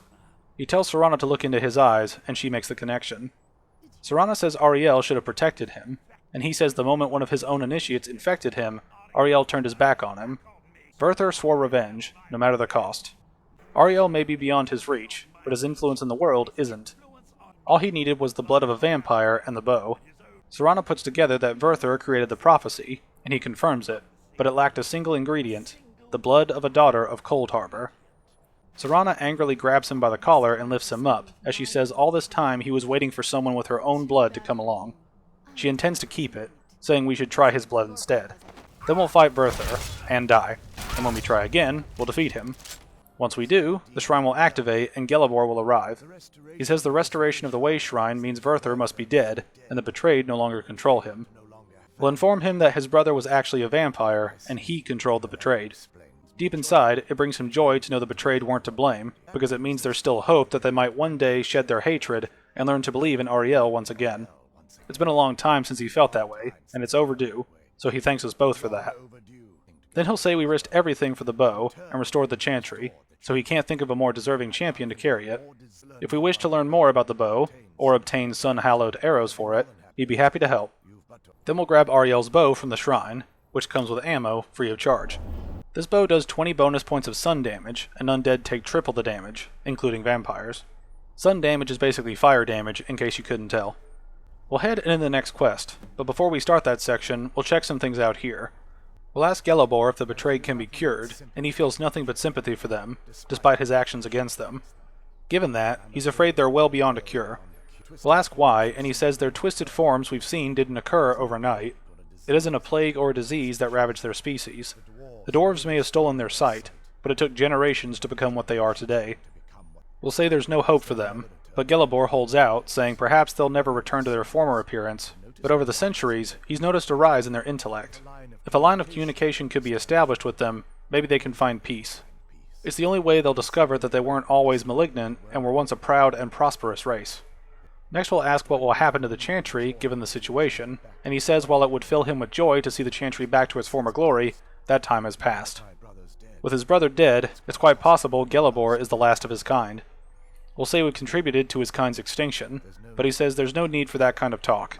He said it was possible, but it's also quite possible that there are some other isolated conclaves of snow elves nestled elsewhere on Nirn. He'll also assume Verthur didn't give us the option to stay our hand. We'll ask what he'll do, and he says for the time being, he'll remain here. He'll try keeping the Sanctum free of the betrayed, and we're welcome to return at any time. Lastly, we'll ask for details of Ariel's bow. Gelibor says it was said to be carried by Ariel himself into battle against the forces of Lorkhan in ancient and mythic times. Its craftsmanship has no equal anywhere within Tamriel and possibly beyond. We'll ask what it can do, and he says the bow draws its power from Aetherius itself, channeling it through the sun.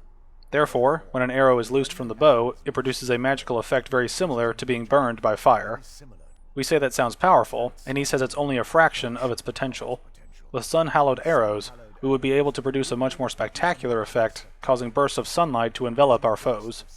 The sunburst would certainly hurt anything, but it's especially devastating to the undead. Sounds cool, right? We'll see that coolness later. We'll mention Verthur saying something about using blood, and Gelibor says using an arrow with the bow that's been dipped in blood may cause it to function differently, corrupting its purpose. Then he says that's only if we're foolish enough to try it. Then we'll ask how to obtain sun-hallowed arrows, and he says we can bring elven arrows to him, and he will imbue them with the proper incantations and rituals. He can only do 20 at a time, so if we want more, we'll have to repeat the process. We will do this now to stock up on ammo, which shows he'll do less than 20 at once as well. It's nice to know we don't have to have exactly 20 each time, although a higher number would also be preferable. But with that, let's head into the final major Dawnguard quest. We'll talk to Serana before we leave and ask what we do now. She says it's time to face her father. If we don't, he'll keep chasing us for the rest of our lives. We say if we face him, he'll have to die, and she's been thinking about this for a long time. She admits it's not easy, but she doesn't think we have much of a choice. Then she adds if we head to the castle and kick the front door in, we're going to be knee-deep in his friends. She suggests we head back to Isran and let him know we've got the bow first, betting that he'll lend us a sword or two.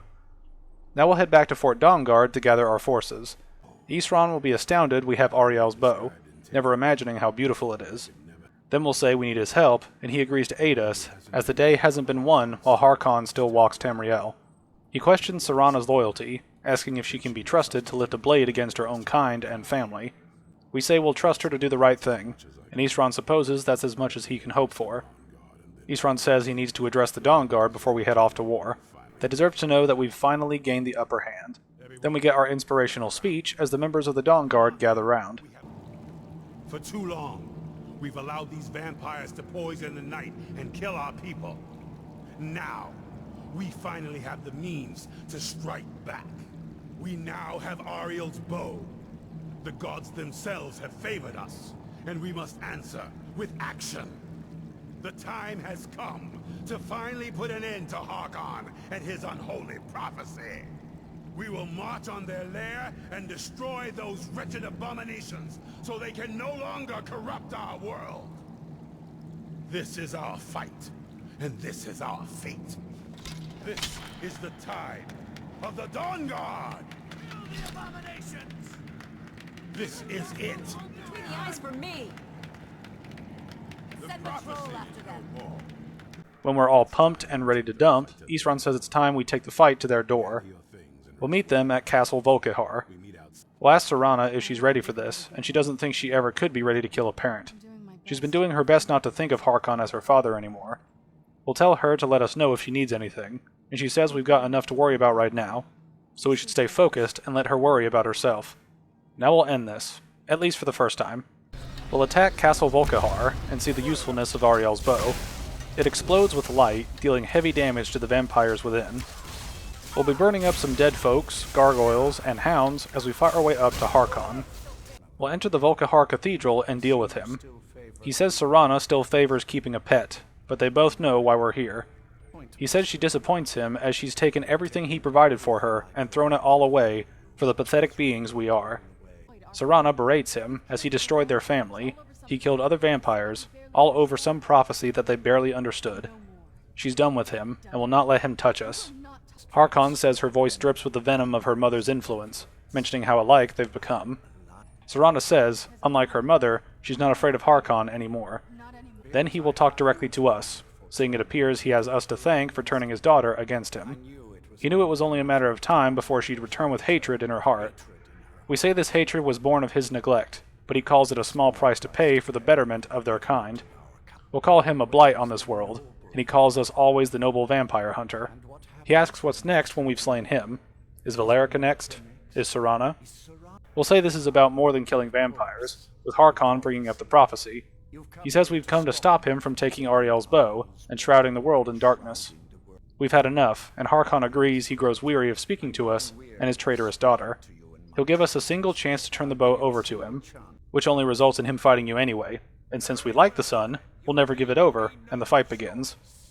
Harkon teleports around the area and summons groups of enemies as we fight him. Ariel's bow can break through his barrier near the altar and deals major damage to him, which helps, but his mobility is an issue. You'll spend more time chasing him than fighting him, which bogs down the fight. He throws spells, teleports away, summons minions, teleports away, then repeats this over and over at a quick pace. This leads to the encounter being much longer than it probably should have been, while also being chaotic in the way it flows. This is especially problematic when you play as the appropriate build for this quest, that being a marksman. So this fight can be really annoying if you play the way the game has directed you to play throughout this DLC. This fight is bad for melee builds, bad for marksman builds, and bad for magical builds too. He's so fast that you'll have a hard time catching up to him for melee combat, and the ranged aspect will be hindered by the architecture in the room and the game's aim assist being inconsistent.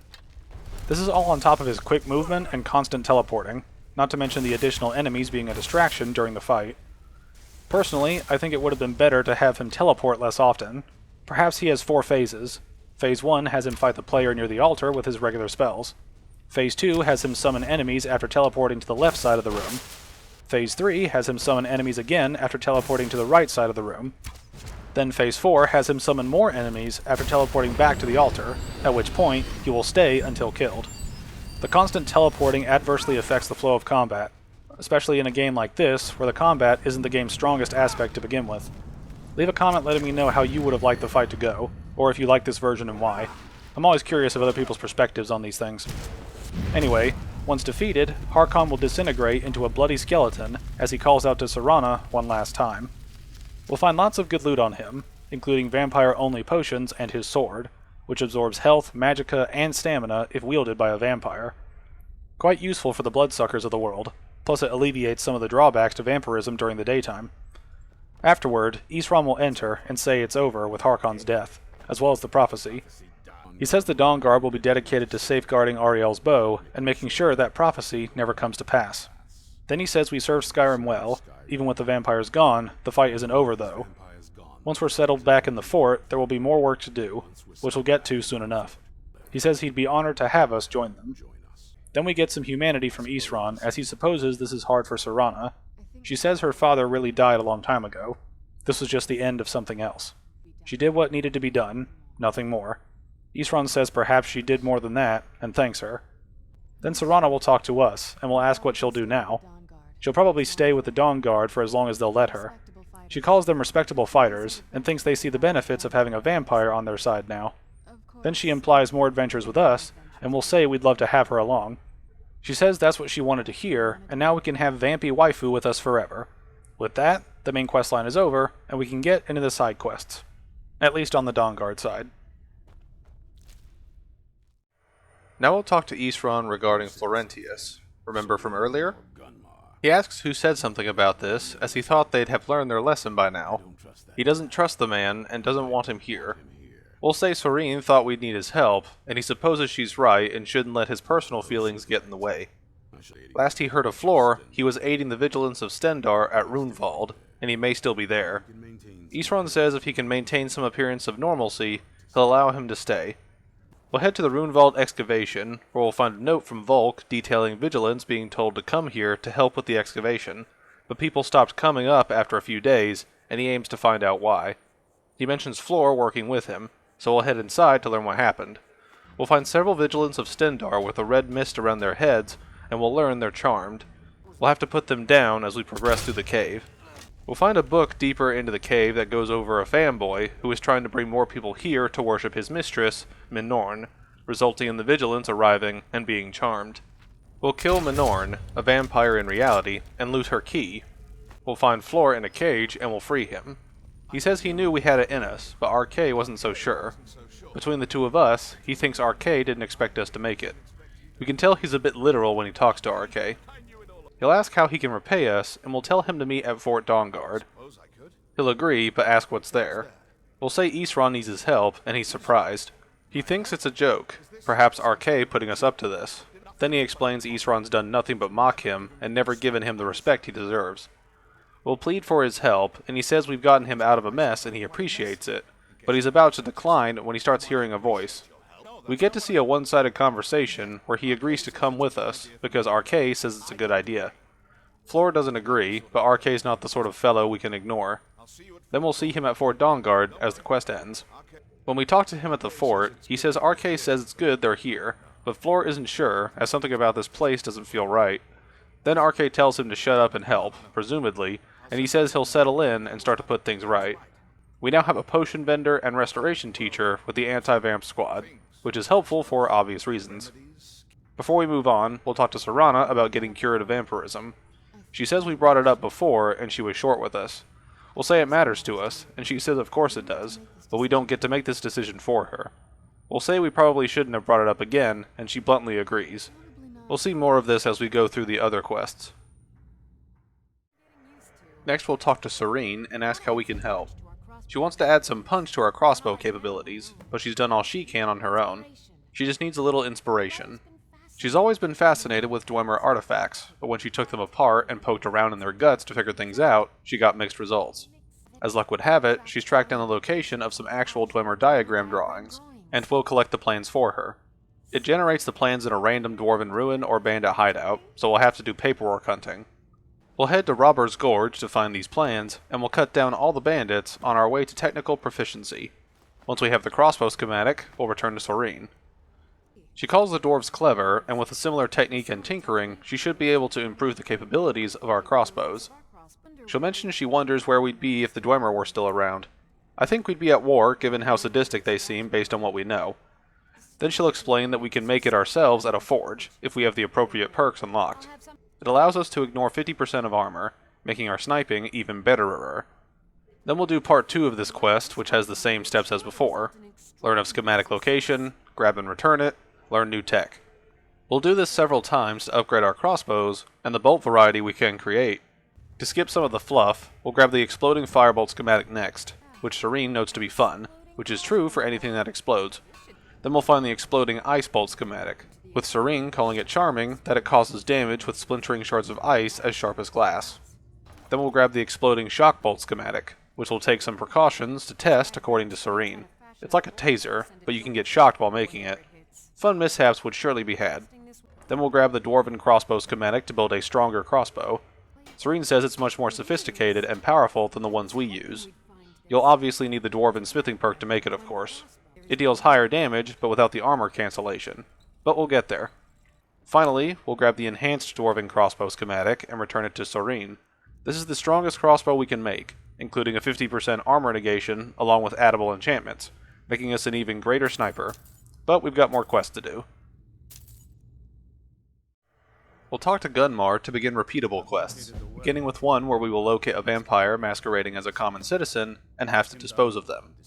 She cautions us to tread lightly, as the law is unaware of the danger and will treat us as a criminal if we're caught. I'll ask if we can inform the Jarl's men of the threat, but the vampire can cloud the minds of those they prey upon. It won't be easy to convince anyone they're other than they appear. The law will require proof that we can't present, and the Jarls disapprove of bloodshed they haven't called for themselves. It's best not to damage our reputation, and to be discreet. We'll ask what the vampire is doing, and Gunmar explains they enjoy stalking their prey, passing among them undetected, as that emboldens them and makes them feel powerful.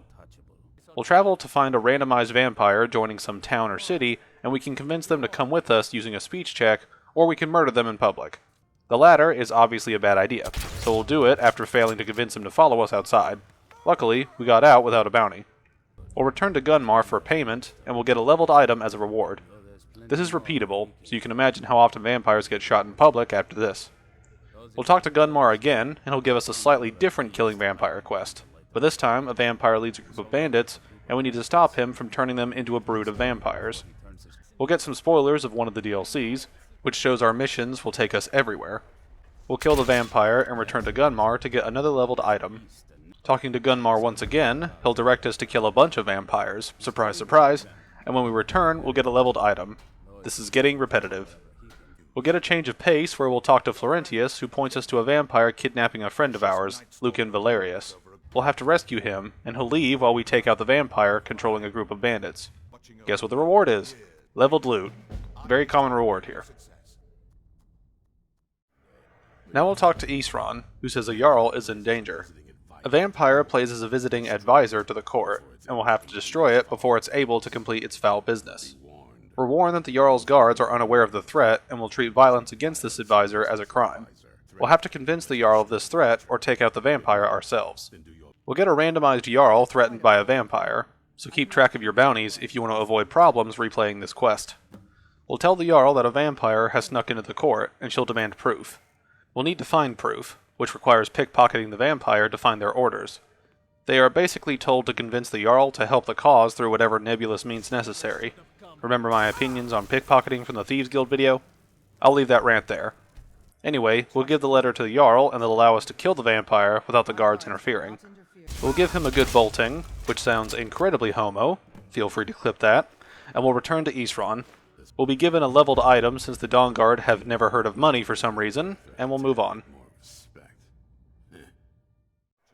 We'll go back to Florentius for another quest, where he'll say he's poring over some of the tomes left in the keep. It seems the previous incantation of the Dawnguard had, at one time, some interesting toys, and Arkay and Flor think it could be a great advantage for us. We'll ask what this is, and he gives a quote. A powerful warhammer imbued with magic that places warding runes on the ground to obliterate its wielder's foes. He says it'll be useful, and when we ask what we're up against, he asks Arkay if he should tell us. We'll be facing Forsworn, so prepare for crazy scaling. We'll clear the camp of horny deerfolk, and loot the Dawnguard Runehammer, which has an effect where bashing a rune on a nearby surface causes an explosion for 50 fire damage when enemies come near. We can loot 2 additional runes in future quests. A shield that adds 10 bash damage against vampires, and sustained blocking creates a minor sun shield, doing 10 points of damage while draining the wielder's stamina. And an axe that deals increasing sun damage in a 15-foot radius and doesn't require a soul gem for recharge. Good stuff.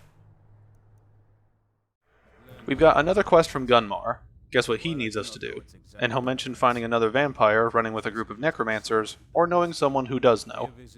We've got to kill him before things get worse, and blah blah blah. Why do we have so many variations on the same quest of go to a place, maybe ask questions, kill vampire, repeat?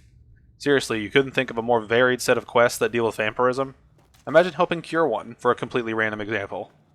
Anyway, you know how this goes. We kill a vampire, we return to Gunmar, and we get leveled loot we're going to sell because the Dawnguard doesn't make money. Same stuff, different day. Before we get into the pro-vampire side of the Dawnguard DLC, we've got one more vampire to remove.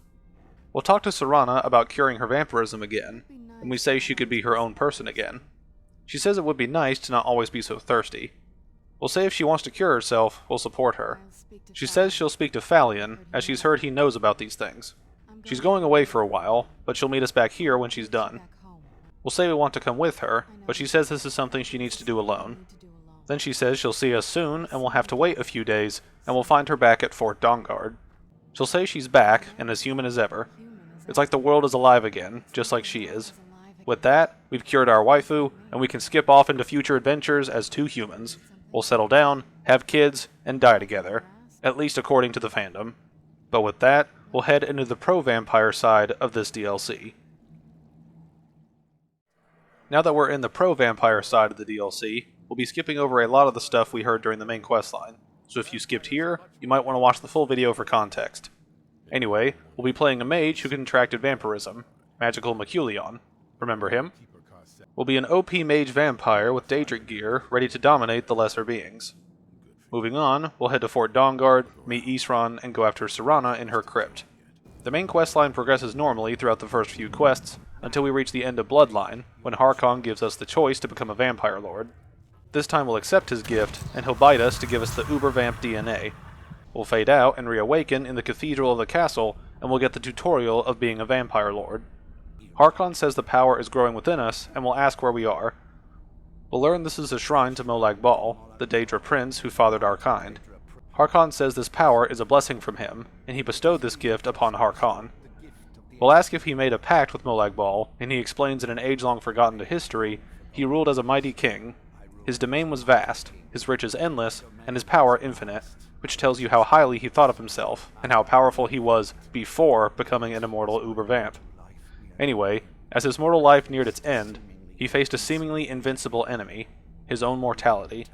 He pledged himself to Molag Bal, and in his name he sacrificed 1,000 innocents. As a reward, Bal gave Harkon everlasting life to himself, his wife, and daughter, and so he had defeated mortality itself. Now we'll ask what happened to us, and how we got here. Harkon says his blood is potent, and at first, the body is overwhelmed by it. After his bite, we collapsed and fell into a slumber. Now our flesh has acclimated to the new blood that courses through our veins.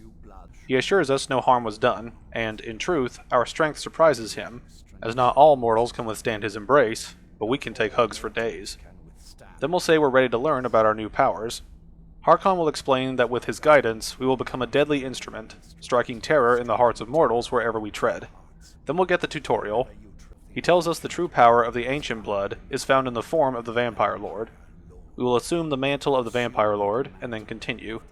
We'll transform into our Uber-Vamp form, and Harkon explains that we can drain the life of our foes with our right-hand ability, when floating that is, and in our left hand we can raise the dead.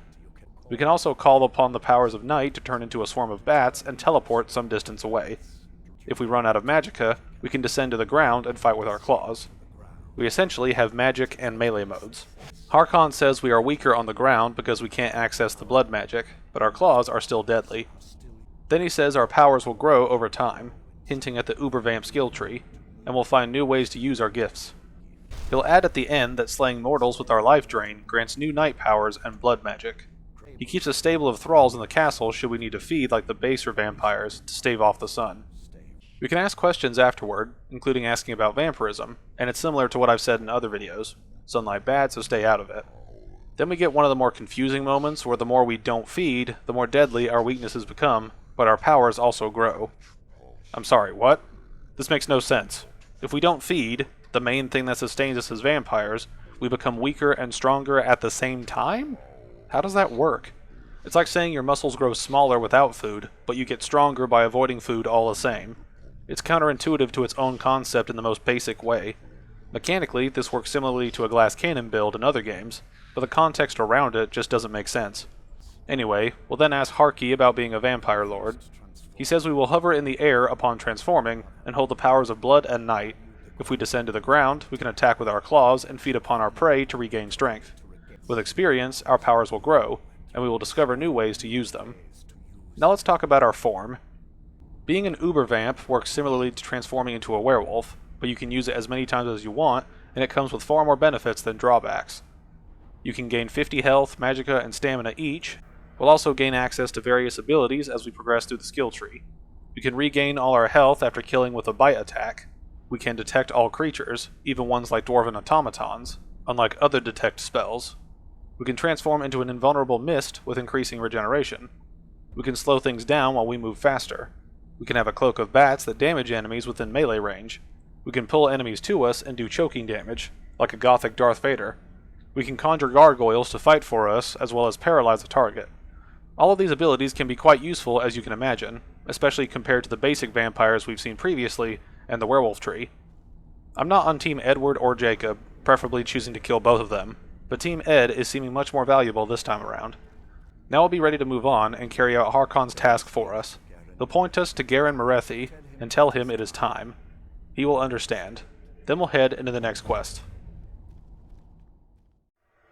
We'll talk to Gary and say it's time, to which he'll say Harkon wants the Bloodstone Chalice. When he asks if we've heard of it, we'll say no, and he explains it's a well-kept secret.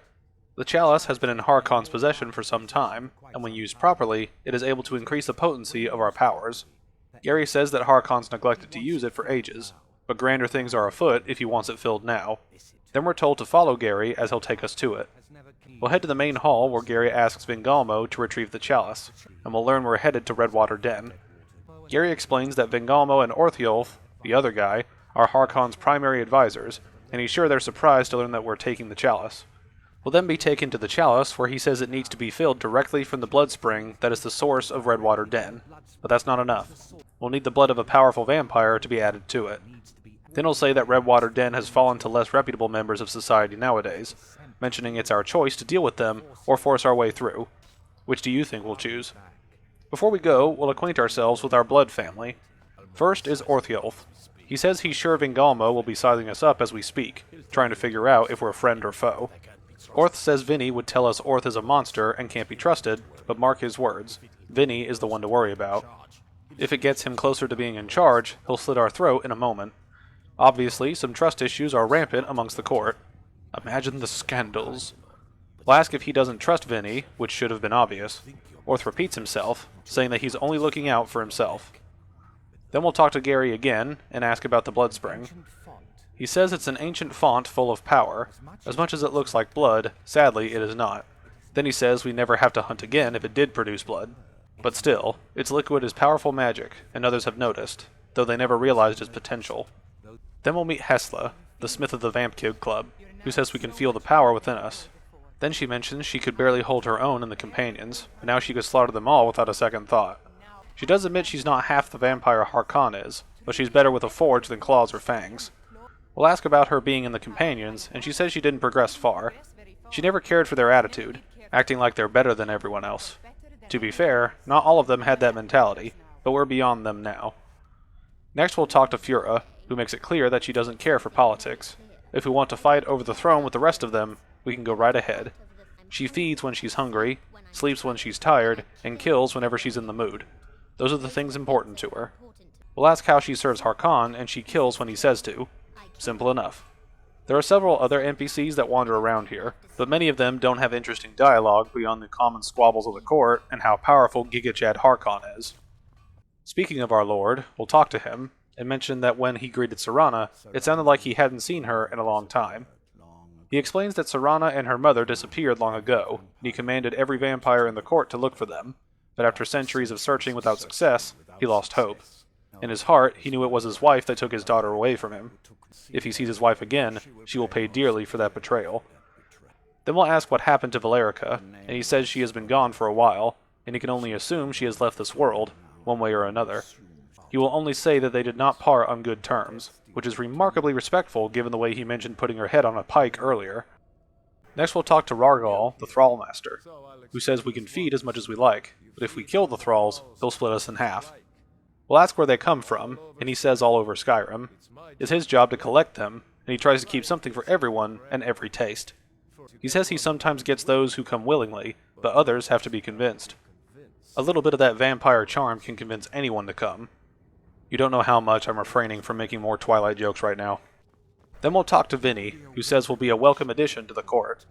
He offers some advice to be careful who we trust, as not all of them have the court's best interests at heart. Then he'll bring up Orthiolf and say the same thing Orth said about him, but in reverse. We'll ask why Orth can't be trusted, and he says Orth claims to serve loyally, but he covets the throne and sees himself in charge someday. His ambition will justify any actions, and if we put our faith in him, we'll regret it. It'd be interesting to see how Harkon deals with insubordination, but then again, it probably involves a head on a spike. Now we're off to Redwater Den. We'll find it near Riften, and we can choose to kill the lookouts or not. Since we need levels, we'll absorb some life essences before entering the den. Moving around in tight spaces can be a problem for vampire lords, so expect some janky movement where you'll have to de-vamp to move around. Anyway, we'll head into the den and talk to the doorman, who says we can go downstairs if we keep our weapons to ourselves. Otherwise, we'll be getting better acquainted. We'll head inside and talk to the dealer. We'll ask what this place is, and learn these fine people are the purveyors of the best skooma outside of Balmora. We'll ask what's so special about their skooma, and she says the secret is their mystic Redwater Spring. The magic in the waters opens the mind to experience skooma like never before. We'll transform and kill everyone around for perk points as we look around what is essentially a crack den. This makes the dealer come out of her safe little cage, which also allows us through without needing to lockpick the door. We'll grab her key and progress to the back area of the den. It's essentially full of lesser vampires and their thralls, who are no match for a proper Lord of the Edge. We'll eventually reach the spring where we'll fill the chalice, but 2 vampires from Harkon's court will appear. Salmonella says it's bad that we had an accident here. Staph Infection says Harkon's new favorite, Dead so soon after joining the family is too bad. Salmon Breath says they were lucky to be here to return the chalice to Vingalmo, so he could make sure Harkon gets it back. Stuffy says that's not what they agreed to do, but Sandwich calls him an idiot. Then she asks if he thought she'd let him walk out of here as Vingalmo once us both dead. Then Studley says that's fine, as Orthiel told him to finish off anyone who got in the way. We'll kill them both, as they are but measly vamp wannabes when compared to the glory of my inner bloodsucker, which is second only to the government. Then we'll fill the chalice with their vampire blood, and get out of here. We'll return the chalice to Gary, who says Harkon and he suspected Stalactite and Sally Sweetteeth would follow us. We'll say we killed them, and he welcomes us to the politics of Harkon's court. Gary says Vinny and Orthodontics long for Harkon's throne, but can't make overt moves against him. Each sought to gain power by using his underling to kill us, and keep the chalice for himself. By ensuring our lord has the chalice, we've increased his power over them, and at the same time, deprived them of their pets. Then he says we've done Harkon 2 great services, and to take what we've learned to heart, and be careful who we trust. Then we'll be told to speak with Harkon as we head into the next quest. We'll talk to the Big Ed, and he says that he was grateful for his daughter's safe return, but he didn't tell us everything. We'll say we expected as much, and he compliments our instincts and cunning mind, saying it will serve us as well as a blade, spell, or claw. Then he goes over how, as vampires, we're powerful but have limits. Our great enemy is the sun, and until recently, an enemy we've had no way to fight. For centuries, he searched for an answer to this problem. Then he found an old prophecy written by a moth priest. It mentions the time when vampires will gain power over the sun, and will no longer fear its tyranny. He believes the secret to unraveling this prophecy is written in Serana's Elder Scroll. I'm sure many would love to flip through those pages, if you know what I mean. Then he says he's assembled the court, as he has a task for us all to carry out. We'll follow our lord to the main hall and listen to his speech. Scions of the night, hear my words. The prophesied time is at last upon us. Soon we will claim dominion over the sun itself, and forge a new realm of eternal darkness. Now that I have reclaimed one of my Elder Scrolls, we must find a moth priest to read it. I have spread false rumors about the discovery of an Elder Scroll in Skyrim to lure a moth priest here. Now it is time to see if those efforts have borne fruit. Go forth and search the land for rumors of a moth priest within our borders. Look to the cities. Speak to innkeepers, carriage drivers, anyone who would meet a traveler. Go now and carry out this task. This is my command. It's clever that he spread a false rumor to lure the moth priests here. But now we line back up with the main quest line, where we'll need to find a moth priest. Before we go, we'll talk to Serana about her being a vampire. We'll have the option to mention we're a follower of Molag Bal, as she is. She finds it impressive, as she didn't think we had the spirit for it, which sounds like a backhanded compliment, but hey, a hot vamp chick said we're cool. Now let's get to work. We'll search for the moth priest like before by talking to carriage riders, and learn he's near Dragonbridge. Along the path to that area, we'll encounter the Dawnguard. We'll cut the inferior species down, and head into Dragonbridge, and learn they rode across the bridge. Then we'll find the corpse with the note, and head into the cave to grab Dex. We'll essentially see the reverse of what we saw before, with the Dawnguard now being the defenders instead of vampires. We'll clear the area, and loot the magic rock thingy to free Dex for the moment. We'll dethrall him, and use vampire seduction on him. Then we'll feed on him to make him our slave. He will be blinded by our majesty, and will command him to go to Castle Volkihar. We'll also return to report our success. We'll mention to Harkon that the Dawnguard were there, and he calls them determined but foolish to defy us. We will deal with them in time. Then he instructs us to command Dex to read the Elder Scroll. When we do so, he will repeat the vision he had about Ariel's bow and ending the sun, but we need 2 scrolls and all that jazz.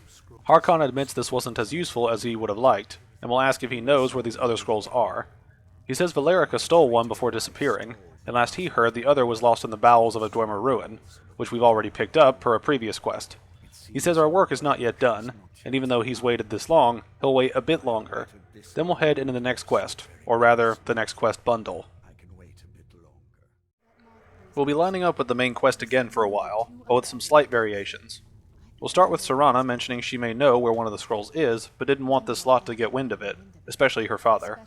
Then she'll mention her mother having one scroll, and we'll get the quest to find her. I'm lumping all these together since we've already seen what we need to do, so this will essentially be a highlight reel of the vampire side of these quests that you haven't already seen. Anyway, we'll go through the bowels of the castle to find Valerica's secret lab. We'll get the portal to the Soul Cairn up and running and head inside, being able to easily travel there in our magnificent new form. We'll meet Valerica in her hidey hole. Serana will say we're here to complete the prophecy our way and not Harkon's way, which was not discussed at this point. We'll speak to Valerica, and she asks how a vampire of mixed blood is in Serana's company. That's like asking how a man of melanin content is at the dinner table during a clan rally. It's very rude. Prejudices aside, we'll get Valerica's spiel about the prophecy, the blood, the scrolls, and Harkon's insanity. Then we'll destroy the Keepers, head inside for the scroll, defeat a dead dragon, then grab the scroll and leave the emo dimension. When we leave, we'll ask Serana if it bothers her that we're working with her father, and she says she figured it would be more of an issue for us. We'll ask why it would matter more to us, and she asks how naive we are. Then she asks us to question what her father will do once we bring him the bow. We'll say he'll want to use it, and she agrees, but he'll have everything he's ever wanted, and he won't need us anymore. We'll question him trying to kill us, and Serana says we've shown ourselves to be strong, which means we can't be allowed to stick around, and she won't be necessary once the deed is done. We'll ask what do we do, and she says we both know what's going to have to happen once we find the bow. She says to keep strong, as we're on a different path now.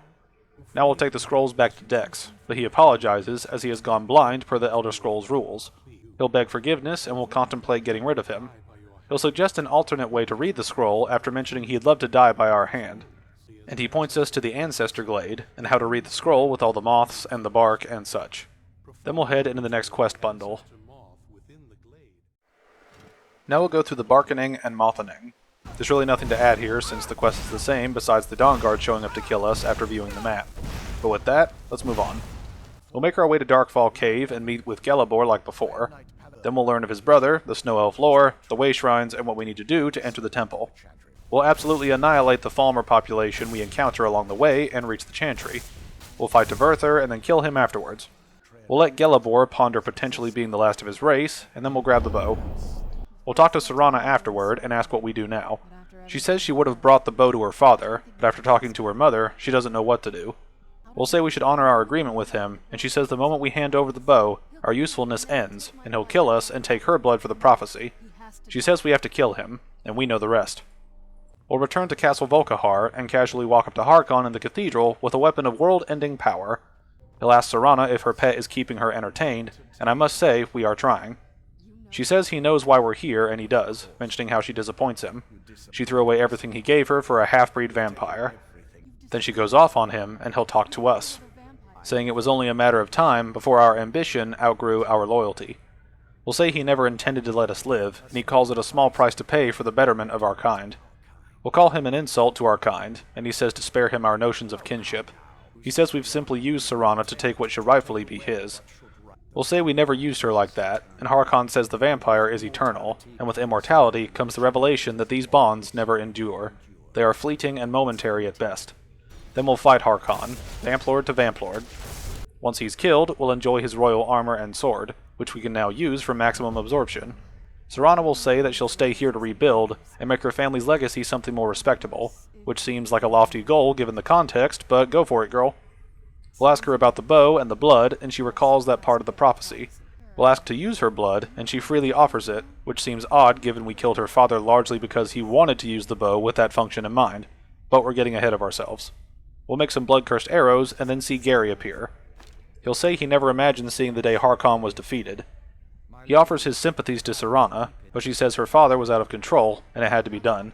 Then Gary will talk to us, congratulating us on defeating Harkon, and compliments us as the superior vampire. He says we are the new master, and they bow to our power, which includes Auriel's bow. He says the castle is ours, and they shall follow us and help spread our influence across Skyrim. With that, we've completed both sides of the Dawnguard main questline, and we'll start getting into the side quests for the Vamp Squad.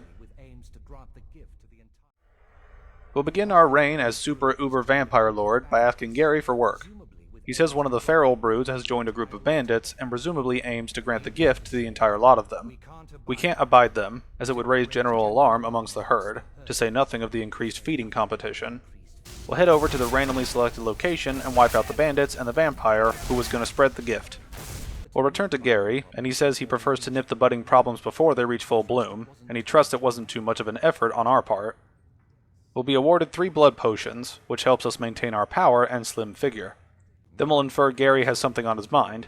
He'll say he was wondering if we would like the passage to the courtyard restored. Harkon clearly never cared much for it, but we do, so we'll put them to work to make the castle presentable again. But let's move on. Next we'll talk to Farron, the alchemist of the castle, who says he's discovered the whereabouts of a set of rings of blood magic. He believes they belong among our kind, not gathering mold in some vagabond's treasure pile, so we're going after them. We'll ask about the rings, and he says they increase our vampiric powers. Their origin is unclear, as some say Molag Bal gave them to ancient vampire lords, but some call that a myth. Harkon disbelieved in their existence, though he felt slighted they were not already in his possession, and only feigned indifference. We'll ask if we can keep the rings, and Farron says we can, and he wouldn't be telling us where to find them if he desired them for himself. We'll be directed to 2 random locations to retrieve the Ring of the Beast and Ring of the Erudite. The Ring of the Erudite improves magicka by 100 and increases magicka regen. The Ring of the Beast grants 100 extra health, and claw attacks deal 20 additional damage. Basically, your caster ring and your fighter ring. We'll return to Farron, who trusts we'll put them to good use, which we will indeed. Now on to the next quest. We'll talk to Farron again, and he says he's been performing research on the Blood Chalice. He believes we can prolong its effects if we infuse it with potent vampiric blood. He's located the remains of an elder vampire, and we are to bring them to him. He should be able to extend the effects granted by the Blood Chalice through this, which augments our vampiric drain spell to drain magicka and stamina, as well as health for a limited time. We'll have to find the remains of the elder vampire in a random location. We can find one of 5 vampire parts, each of which slowly upgrades drinking from the Bloodstone Chalice. It increases the absorption effect I mentioned earlier by extending its duration. Every additional part adds time. 1 part adds 3 days, 2 parts adds 5 days, 3 parts add 7 days, and 4 parts add 9 days, which is the maximum. This is repeatable until you max it out, but it's still helpful as it essentially makes your main Vampire Lord ability overpowered. Upon returning to Farron, he'll mention making the necessary preparations for infusion into the chalice immediately. Then we'll move on. We'll head to Fura for more work, where we'll hunt down a Dawnguard spy. She says we can't draw attention. Some kills are for fun, some for profit, and others are for sending messages, and this is a message kill. She says with any luck, he'll bleed to death before anyone notices. A cold corpse will say what we want better than a warm one. We'll head to a random location to find and kill a traveling insert profession here. They are the spy. We don't have to kill them discreetly, as it's an optional objective, but it never hurts to be sneaky. We'll talk to the pilgrim, asking which shrine she's headed to, and she awkwardly says them all. We'll try to use vampire seduction on them, but they are too powerful to fall to our good looks, so we'll find another way. We'll try sneak killing her, but it doesn't insta-kill her, and we fail the discreet part. We'll reload and talk to them again, saying they're no pilgrim. They'll get defensive, then we'll try persuading them to follow us as we'll take them to the monster they're hunting. Since our speech kill sucks apparently, we'll just vaporize her from a distance and run away. Returning to Fura has her say there's nothing like a good kill to get the blood pumping. Then we'll move on. Now we'll talk to Vinny, who says he's found a new candidate for Harkon's gift. He's sending us to welcome this soul into our family. He calls her a pathetic creature in her present condition, but the gift will embolden her, and her lowly state suits her to being our eyes and ears in Markarth. We are to put her mind to rest, allay her fear through seduction, and when she is compliant, embrace and bite her on the neck. We'll ask why we are able to bestow the gift of Harkon's blood, and Vinny explains it's because he bestowed a portion of his vitality when he infused us with his own blood when we returned with Serana. A small measure of his blood flows through us forever. Then we'll ask what he means by allaying fear through vampiric seduction, and he says our blood grants us the power to calm and relax. If we currently lack the gift, we can forego feeding for a day, and that power will come naturally. Once a thrall is sedated, we will be able to impart the gift without resistance. We'll ask if anyone can become a vampire if bitten by one, and Vinny explains that some can accidentally confer the gift, mentioning the brutish creatures we find waiting in dank hovels in the wild. Only those who can trace their ancestry through Harkon's mortal bloodline can faithfully accept the power in his vampiric blood. Among those, only the heavens show the correct aspects, but he's found a soul and the stars appear cooperative. Now we'll be pointed to turn Kareen into a vampire.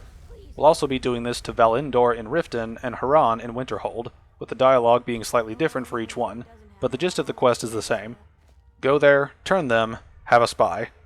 Now let's get to the art of seduction. We'll seduce Kareen in the mines of Markarth and bite her since she won't move. She'll say something's happened and she doesn't feel right, so she's going to lay down for a while. Then we'll return to Vinny. He says if we visit her again, he suspects she appreciates the transformations. Now we'll move on. We'll talk to Fura again, who gives us a quest to deal with a bunch of feral vampires running wild and upsetting the mortals. When the prey are riled, it makes life difficult for us, so we're to kill the master vampire at a random location. We'll go there, wipe out the vampires going nuts, then return to Fura. She says we may first pity the Thin Bloods, but after disposing of a few, we'll realize they aren't worth the worry. We'll get 3 blood potions or a leveled item as a reward. Quick and easy. Now we'll go to Farron again, who says he's located the last known resting place of a set of ancient amulets of night power, and we should have them instead of stinky mortals. This quest will be like the Rings quest, where we find good gear that helps our vampire lord form. Before we go, we'll ask the same questions as with the Rings, with the answers being exactly the same besides replacing rings with amulets, which is remarkably lazy on the developer's part. Anyway, we'll go searching for 2 amulets, the Amulet of Bats and the Amulet of the Gargoyle. We'll find them on corpses in random locations, starting with the Amulet of the Gargoyle. It grants our summoned gargoyles an additional 30 seconds of life. The Amulet of Bats causes our bat ability to drain the life from any nearby enemy. Like before, when we return to Farron, he sure will put them to good use. Now let's move on. Now we'll be getting into some spicy stuff. Farron says the Dawnguard have increased their operations and have been aggressively recruiting. He says we need to put a damper on their efforts and give them something to worry about other than harassing our interests. We are to make a public murder, for all to see, but the higher the profile of the victim, the better. We'll do it with Dawnguard gear on to confuse the herd, and we are to plant a note on the victim. Before we go, we'll talk to Ronthil and ask what he does here. He just helps, and is happy to do it as he only wishes to be useful. He often takes tasks that Gary and Farron find distasteful or beneath them. If he remains useful, those above him will keep him here. We'll be keeping you here since you can train us in speechcraft, which we need apparently. Anyway, we'll head to Riften with murderous intent. We'll kill Grelka because she's an ungrateful skeever, and plant the incriminating letter, which basically says the Dawnguard suspected the victim of being a vampire, and for the public to be aware that the Dawnguard are watching. Then we'll almost die before leaving, because Viculion is not spec'd for this kind of combat whatsoever. We'll return to Volkihar with a report of our success, and Farron says that should direct the people's anger towards the Dawnguard, and away from us for a time. He'll also compliment us on doing it in public to a high-profile individual, wearing the Dawnguard uniform, and planting the letter afterward. Now we'll move on. Now it's time to destroy the Dawnguard, as the quest says. We'll talk to Fura again, who says the Dawnguard want Ariel's bow, and they will fight hard to get it. She says we should strike first before they can muster a larger force. The objective to this quest is simple: kill the Dawnguard leaders. We'll head to Fort Dawnguard and start feeding on the feeble fighters of fang-faced freaks. Yeah, I scripted that, and I'm proud of it. Anyway, we'll wipe out the Dawnguard. No special fanfare or dialogue, and we do it all on our own. Kinda undermines their status as an elite vampire killing force, but we are awesome, so that's hard to beat. We'll head back to Fura with an unbridled joy, who says killing their leaders should slow them down, but we aren't rid of them completely. She references a body can rattle around confused long after its head's been severed, so we should expect to see more Dawnguard members around Skyrim. But let's move on. The next quest requires a spouse, which means we need to complete the bonds of matrimony, which also means we need to court someone to get married in the first place. I'll be going over that in another video, but for now, we'll choose Isolde to be our bride. We'll go through the motions, and once we're bonded until death do us part, we'll talk to Vinny. He learned we are married, calling it a fine institution, but it does present difficulties for those like us. An unattended attachment, such as that in our spouse, creates an opportunity for unnecessary agitation. If our spouse went missing, perhaps we'd be unable to bear the thought of living with a monster like ourselves. We'd be distraught with emotions, perhaps to the point of questioning our loyalty to this court and theirs to us. We'll understand the concern, and Vinny strongly suggests we make a visit with our spouse and invite them to the family by offering Harkon's gift. He calls it the greatest token we can bestow upon those we love and wish to protect. We'll then be told to do what we do in the New Allegiances quest, and he'll say nature will take care of the rest. We'll return to Isolde, seduce her in her home, and give her a hickey she'll never forget. Then we'll return to Vinny, and he'll say he trusts she'll find her situation accommodating, now that she is a member of the family. All that will change is her eye color, which is a shame, but we'll visit our immortal hottie. She says she never knew the night held such vibrant color, or that the air vibrated so. At times, it's as if the very shadows whisper. She says it is a cherished gift we've given her to see the world this way. through our eyes. She says it will only bring us closer, which I'm sure it will. With that, we're almost done with the Dawnguard content. With all we've gone through, we've got one last bit of content to show, at least that concerns the two main factions of the DLC. I know the Lost to the Ages quest comes with the Dawnguard DLC, but that quest has nothing to do with anything in this DLC, so I'm saving it for the side content video that's coming soon. Patience, please. Anyway, let's blow up the sun. We'll lock and load Ariel's bow with blood-cursed elven arrows, and complete Harkon's dream in Whiterun. I work with my mother, sell fruits and vegetables. It's fun most days, but hard work. Yeah.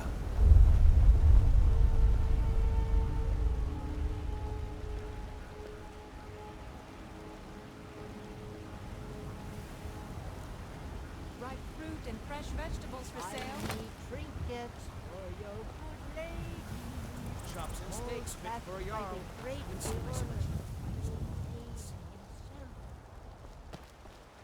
Why does the sky look like that? I appreciate John for noticing how we doomed everyone. Sadly, the effect of shooting the sun is not permanent, as the sky will reset after some time, but during the time it is active, it deactivates the typical effects it has on vampires, which is helpful, but I don't want to go around shooting the sun every time I want to go around during the daytime. Now we'll go back to Gelabor to create sun-hallowed arrows to see what they do.